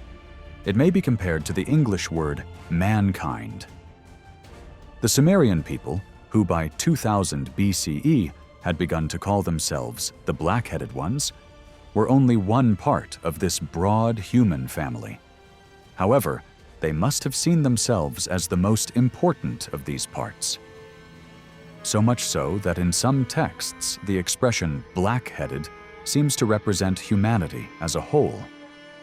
For example, in the opening lines of the Sumerian flood myth, An, Enlil, Enki, and Ninhursag. After they created the black-headed people, plants sprouted on earth. Four-legged animals were created on the plains like works of art. In these lines, the term black-headed is used to represent all humanity, alongside plants and animals. According to the same epic, when the gods decided to bring kingship down to earth, they established 5 royal cities in the lands of Sumer. Again, according to this account, the flood was sent to destroy the seed of humanity. These narratives show that the Sumerians saw themselves almost as the chosen people of the gods. In the myth, Enki and the World Order, it is clearly emphasized that Enki gave special value to Sumer while laying the foundations of civilization. The Sumerian people, not only with their wealth and powerful kings, but also with their prominent priests and rulers, considered themselves the chosen people of the Anuna gods on earth. Of course, the Sumerians did not look favorably upon all foreign societies, especially toward peoples who harmed them. They held feelings of anger, contempt, and hatred. For example, the Gutians, who devastated Mesopotamia during the Akkadian dynasty period, are referred to in Sumerian texts with harsh expressions like an uncontrollable people, viper of the mountains, and enemy of the gods. The Elamites and Sumerians are portrayed as people who bring destruction in Sumerian laments. There are 2 particularly striking proverbs about the Elamites. The first one is, "One house is not enough for an Elamite." This saying implies that they were perceived as greedy and ambitious people. The second expression is, "The Elamite is sick, his teeth are chattering." This suggests that the Sumerians saw the Elamites as unable to endure pain, emotional, or weak. It is also seen that the Sumerians had a negative view of the Hurrians and Martu. The Hurrians lived around Mount Huram near Lake Van. The word Huram, which appears in Sumerian texts, was used with the meaning fool. For example, in one Eduba text, this word is used alongside the word galam, wise, to describe a student as a wise fool. If this word Huram is connected with the expression Kur Huram, known as the place where the Hurrians lived, then this single word is sufficient to convey the Sumerians' negative opinion about the Hurrians. Similarly, traces of derogatory language can be found concerning the Martu. It has been suggested that the word arad, slave, is derived from the word Martu. If this is correct, it shows that the Sumerians regarded the Martu as submissive and inferior in character. A proverb about the Martu is also noteworthy. Halva is made with undan and gununu's grain. The Martu eats it, but does not know what's in it. This overlaps with the expression found in Sumerian texts, the Martu who does not know grain. The criticism here is not ethnic, but cultural. The Martu were of Semitic origin, but the reason the Sumerians belittled them was their cultural backwardness. This brings us to the relationship between the Sumerians and Semitic peoples, especially the Akkadians. For a long time, Mesopotamian history was interpreted as an ongoing conflict between two different ethnic groups.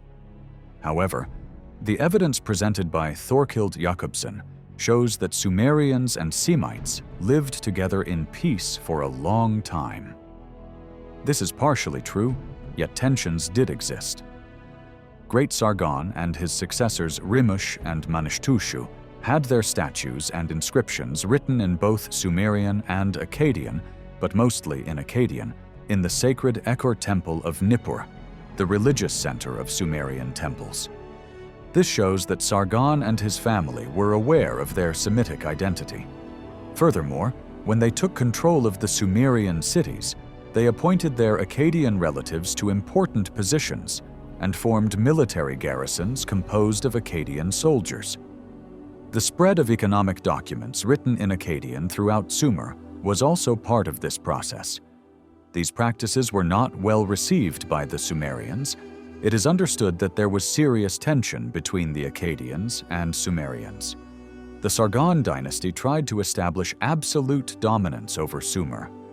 This situation is expressed with deep sorrow in the text, The Curse of Agade, which describes Naram Sin's disrespect toward the sacred temple in Nippur and its destruction. The people who brought the political, ethnic, and linguistic end of the Sumerians were the Semitic Amorites. However, this conquest resulted in a reversal. For the Amorites, later known as the Babylonians through their capital Babylon, largely adopted the Sumerian culture they had conquered. Apart from the language, the Babylonian education system was nearly identical to the Sumerian tradition in terms of religion, mythology, and literary structure. Apart from the political changes and natural evolution over time, this cultural structure was essentially a continuation of Sumer. The Babylonians, by exerting strong influence over less developed surrounding communities, especially the Assyrians, Hittites, Hurrians, and Canaanites, greatly contributed to the spread of Sumerian culture. Thus, the influence of the Sumerians was not limited to their own era. It was passed down to later ages as a legacy. Although it is no longer an active source of cultural production today, this legacy still endures as a poignant but important narrative of ancient history. To trace the legacy of Sumer, it is appropriate to begin with the city-state model. The Sumerian city-state, which emerged with the growth of villages toward the end of the 4th millennium BCE, institutionalized throughout the 3rd millennium BCE, and became a significant political structure. This structure included free citizens, an assembly, nobles, priests, servants, slaves, a chief deity, and the king as his earthly representative, farmers, craftsmen, and merchants. With its temples, walls, and city gates, the Sumerian city-state model can be seen in various regions of the ancient world, from the Indus Valley to the Western Mediterranean. Although this structure varied in different places, it resembled the Sumerian system in essence, making it reasonable to think that the origin of the model lies in Sumer. Of course, urbanization could have developed without Sumer. However, as in the example of Egypt, the city-state model did not take root in every geography. One of the most prominent features of the Sumerian city-states in the 3rd millennium BCE was the codification of law. Starting with records of simple buying and selling transactions and extending to the preparation of detailed legal texts, these practices continued in later periods of the ancient Near East. Although the content of the laws differed, it is certain that the origin of these practices lies in Sumer. Without the Sumerians' meticulousness in keeping legal records, written law might not have developed so early in Greece and Rome. The greatest contribution of the Sumerians in the field of science was probably in mathematics. The sexagesimal system they used in writing numbers may have been a precursor to the decimal Hindu-Arabic system we use today. This system is still used in measuring angles and circles. Traces of this system can even be found in some ancient weight and length units. In terms of technological developments, the invention of the potter's wheel, wheeled vehicles, and sailing ships most likely belongs to the Sumerians. Although metalworking did not originate in Sumer, the metal objects they produced spread throughout the Near East, and some reached as far as Hungary and Central Europe. Architecture was also an important field for the Sumerians. Particularly notable are temple constructions with stone foundations, recessed rooms, wall paintings, altars, mosaic-covered columns, and majestic facades. Architectural elements such as domes, vaults, and arches were used in Sumerian architecture. It is possible that these techniques reached Greece and Rome via the Babylonians, who were the successors of Sumer. Sculpture may also have originated from the Sumerians. They were the first society to develop the idea of statues representing kings or high officials praying in the presence of the gods. Sumerian cylinder seals spread from the Indian subcontinent to Cyprus and Crete. Even today, in some churches in Europe, traces of motifs first worked by Sumerian artists can be seen on column capitals. The influence of the Sumerians in religion, education, and literature was not limited only to their neighbors. It has been transmitted to the present day, especially through the Hebrews and their sacred texts. As the translation and comparative study of Sumerian texts advance, this cultural influence becomes increasingly visible. The themes, motifs, belief systems, and values in Sumerian literature bear many similarities to the Bible. Therefore, this section will conclude by identifying and analyzing the parallels between Sumerian texts and the Bible. Since the form and content of Sumerian literature have been comprehensively discussed in Chapter 6 of this book, there is no need to go into detail again here. However, it is very clear that no other culture as rich, diverse, and deep-rooted in written literary tradition as the Sumerians left such profound effects on the literary heritage of the ancient Near East.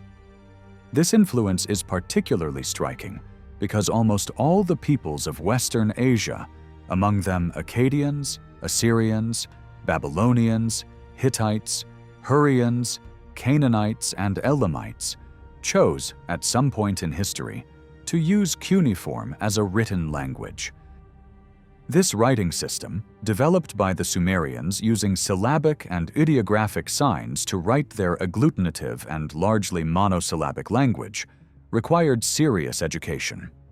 Therefore, the use of cuneiform in neighboring civilizations likely became possible thanks to Sumerian teachers and scribes traveling to other countries, or foreign students receiving education in Sumerian schools. In this way, Sumerian culture and literature spread over a vast geography, and the Sumerians' understanding of the cosmos, concepts of the divine, moral values, and educational approaches permeated, to a greater or lesser extent, the intellectual and literary world of neighboring peoples. Likewise, literary structures, narrative themes, symbols, and aesthetic techniques also carry Sumerian influence. The Hebrews were not exempt from this situation. This people, who lived in the region of Palestine where the Bible was written and compiled, also seem to have been influenced, indirectly, by the Sumerian literary heritage. Undoubtedly, even the oldest sections of the Bible in their current form do not date back earlier than 1000 BCE. In contrast, most Sumerian literary texts are dated around 2000 BCE. Therefore, it appears possible that the Hebrews were directly influenced by Sumerian sources during that period. The Sumerian influence was mostly transmitted to the Bible through Canaanite, Hurrian, Hittite, and especially Akkadian literature. For in the second millennium BCE, Akkadian had become a widespread cultural lingua franca in Palestine and the surrounding region. Therefore, Akkadian literary structures were known even to the scribes, perhaps even the Hebrews, in Palestine. However, many of these Akkadian texts were in fact reworked versions of Sumerian originals. On the other hand, there is another possible, and more direct, source for the Sumerian influences in the Bible: Abraham himself. Although his story contains legendary and symbolic elements, most academic circles agree that Abraham was born in the city of Ur around 1700 BCE and spent part of his life there with his family. Ur was one of the leading cities of Sumer and served as a capital at various times. Moreover, during excavations in the early 20th century, numerous documents belonging to Sumerian literature were unearthed here. In this context, it is likely that Abraham and his family had a certain degree of contact with Sumerian written culture through the schools in Ur. By bringing this cultural heritage to Palestine, it is within the realm of possibility that they directly contributed to the formation process of the Bible. Now, let us examine the main examples that show striking similarities between the Bible and Sumerian literature. Creation of the universe. Both the Sumerians and the Hebrews believed in the existence of a primordial sea before creation. According to Sumerian belief, the universe began with the union of heaven and earth, which formed in this sea. These two elements were separated by the air god Enlil, a concept similar to the account in Genesis, where the Spirit of God hovers over the waters. Creation of man. In both traditions, humans were shaped from earth, clay, and given life through the breath of a god. Their purpose was to serve the gods through prayers, sacrifices, and offerings. Creation methods. According to both Sumerian and biblical authors, creation occurred both through divine command, speech, and by the physical act of creating or building. In both cases, creation is the result of a preordained divine order. Paradise motifs. Although there is no direct Sumerian narrative identical to the Garden of Eden, there are hints that the idea of the god's garden may be of Sumerian origin. Especially elements related to the rib motif show parallels with Sumerian themes. Flood myth. The flood motif is very strong in both the Bible and Sumerian narratives. The list of long-lived kings that precedes the flood also resembles the list of antediluvian ancestors in the Bible. Conflict of Abel and Cain. The sibling conflict theme, which is briefly mentioned in the sacred texts, appears in a much more detailed and varied way in Sumerian stories. Tower of Babel. This narrative was probably intended to explain the ziggurats in Mesopotamia. The Hebrews may have seen these structures as symbols of pride and defiance against God. However, in Sumerian culture, ziggurats were symbols of communication with the gods. Nevertheless, the idea of an age when all spoke one language can be traced in the Sumerian epic Enmerkar and the Lord of Arata, in its Golden Age description. Ordering the world. The Sumerian text Enki and the World Order describes in detail how the earth was organized and how laws and cultural order were established. This structure resonates in some passages of the Bible, especially in Deuteronomy and Psalms. Personal God belief. Similar to the covenant made between Abraham and God in Genesis, Sumerians believed each individual had a personal protective God. These gods were usually chosen through prophecy or dreams and established a special bond with the individual. This suggests that the concept of a personal relationship between God and man may have Sumerian roots. The relationship between a Sumerian and his personal God was significantly different from the bond between Abraham and his God. In fact, it may not have required a binding covenant. The Sumerian primarily expected his personal God to intercede on his behalf in the divine council, thus bringing him long life and health. In return, he would worship this God with special prayers, offerings, and sacrifices. However, he would also continue to worship other gods in the Sumerian pantheon. Nevertheless, as understood from the Sumerian text, man and his God, this relationship was quite intimate, based on trust and filled with love. This greatly resembles the bond between Yahweh and Abraham, and later between Yahweh and the whole people of Israel. Law. It has long been known that the laws in the Bible show great similarities in structure, content, and terminology with the laws of Hammurabi. However, it has been demonstrated in recent years that the laws of Hammurabi were largely based on earlier examples of Sumerian law. This indicates that the Sumerians, particularly through their emphasis on superiority and competition, played a central role in the development of legal understanding, practices, and legal codifications in the Near East. Ethics and morality. The moral values and ethical principles developed by the Sumerians largely overlapped with the understanding of the Hebrews in terms of content. However, Sumerian laws lacked the strong moral sensitivity and ethical passion seen especially in the prophetic writings of the Bible. The Sumerians were emotionally more reserved and calm. Their behavior followed a formal and systematic style. Among these people, who generally approached each other with suspicion, distrust, and even fear, an environment of love, empathy, and warmth, which is the foundation of spiritual development and happiness, did not sufficiently form. Despite their achievements in ethics, the Sumerians never reached the understanding that a pure heart or inward innocence could be more valuable than long prayers or ceremonial sacrifices. Divine wrath and national catastrophe.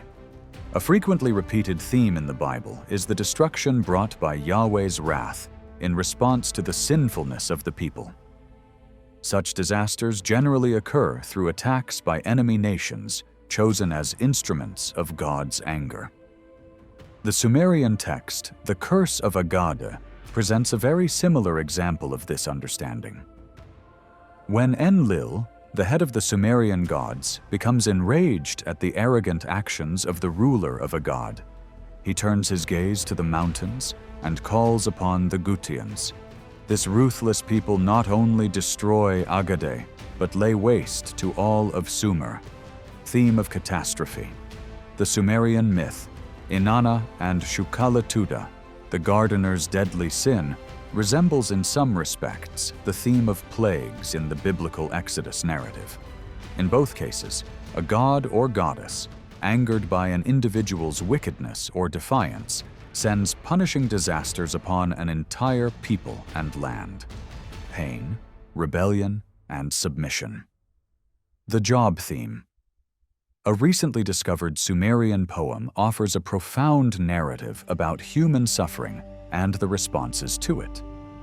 The main theme of this text largely overlaps with the issues addressed in the Book of Job. In both texts, the protagonist is a wealthy, righteous, knowledgeable, and respected figure in society. Yet one day he is inexplicably tested by illness, poverty, and loneliness. However, it must be noted that this Sumerian text, with fewer than 150 lines, cannot compete with the Book of Job in length and literary depth. Nevertheless, in terms of tone and mood, it is closer to the lamentation psalms in Psalms. Death and the Netherworld. The Sumerian counterpart to the biblical concept of Sheol and the Greek Hades is the realm of the dead called Kur. Like Sheol, Kur is imagined as a dark, gloomy, and inescapable place. The spirits of great figures from the past also dwell there and can be summoned to the surface only under very special circumstances, such as for prophecy. Many elements in Sumerian texts resemble the Hebrew understanding of the dead. For example, it is mentioned that ancient kings also dwell there, that sometimes spirits can return from the underworld to the surface, and that the death of Dumuzi, the god who appears as Tammuz in the Bible and for whom mourning was held in Jerusalem during Ezekiel's time, is turned into a punitive story involving the realm of the dead. We have conveyed here some of the most distinct and significant similarities between Sumerian literature and the Bible. However, it is clear that this list is quite limited. This brings us to a question that has probably already formed in the listener's mind. If the Sumerian people possessed such a significant literary and cultural heritage that left deep impressions on the ancient Near Eastern world, and even in the writings of the Hebrew authors, why are they so scarcely mentioned in the Bible? For example, in chapters 10 and 11 of the book of Genesis, while many names of cities, countries, and peoples are listed, there is no explicit reference to Sumer throughout the Bible, except for the ambiguous term Shinar, which most scholars associate with Sumer, but which actually corresponds to the combined Sumer-Akkad designation in Sumerian. This seems like a contradiction that does not align with the historical impact of the Sumerians. An explanatory comment on this mysterious situation was published about 25 years ago by my teacher and colleague Arno Pobel in the American Journal of Semitic Languages. Pobel's idea did not receive much attention at the time and has gradually faded from academic circles. However, I believe this view will one day receive the attention it deserves and will be recognized as a significant contribution to the understanding of Hebrew-Sumerian relations. Nevertheless, before understanding Pobel's explanation, one must keep in mind a phonetic rule specific to the Sumerian language. This rule represents an important milestone in Sumerian linguistic studies. Final consonants in Sumerian words were generally not pronounced in spoken language unless they were followed by a suffix beginning with a vowel. For example, the word ashag, meaning field, was pronounced asha in isolation. But when a suffix was added, as in ashag-a, meaning in the field, the final consonant would be pronounced again. The same rule applies to the word dingir, meaning God. In its base form, it is pronounced dingi, while in the form dingir-e, meaning by the god, the final consonant is retained. At this point, let us return to the original question and the origin of the word Sumer. This name appears as Shumer in cuneiform texts, and its phonetic resemblance to Shem, the son of Noah in the Bible, deeply impressed Pobel. Moreover, Shumer shares the same linguistic structure as other historical names, such as Ashur, Elam, Aram, and especially Eber, from whom the Hebrews take their name. However, some problems were apparent between Shumer and Shem. First, the transformation of the vowel a to u, and second, the lack of the irit suffix in the name Shem. But the first problem has lost its validity because the Akkadian word shumu, meaning name, was adopted into Hebrew as Shem, which shows that the u-at-e shift is quite normal. The second problem can be explained by the Sumerian rule that final consonants are often not pronounced. Because the word Shumer was probably pronounced as Shumi, or in short form as Shum, it is likely that when the Hebrews heard this word, they perceived it as Shem. Furthermore, the Shem example is not the only case where the Hebrews adopted a name from Sumerian in a form with the final consonant dropped. For example, the city name Ur in the Bible actually appears in Sumerian sources as Urim. The expression in Ur is written as Urim-A, but the Hebrew writers took this name in the form used by Sumerians in speech, that is, without the suffix, as Ur. If Pobel's assumption proves correct, and it is understood that the name Shem actually comes from the same root as Sumer, then we must consider the possibility that the Hebrew authors of the Bible, or at least some of them, regarded the Sumerians as the true ancestors of the Hebrews. However, this would be a serious error from a linguistic standpoint, because Sumerian is an agglutinative language, whereas Hebrew belongs to the Semitic family and is inflectional, and there is no direct linguistic relationship between the two. Nevertheless, considering that the descendants of Abraham lived for generations in Ur or other Sumerian cities, the possibility that their ancestry carried a significant Sumerian element cannot be ruled out. As for Sumerian culture, there are strong reasons to assume that these early Hebrews adopted and internalized many aspects of Sumerian lifestyle. To summarize, the contacts between Sumerians and Hebrews may have been much deeper and closer than previously assumed, and perhaps the law said to have emerged from Mount Zion may have found much of its origin in the fertile soil of Sumer.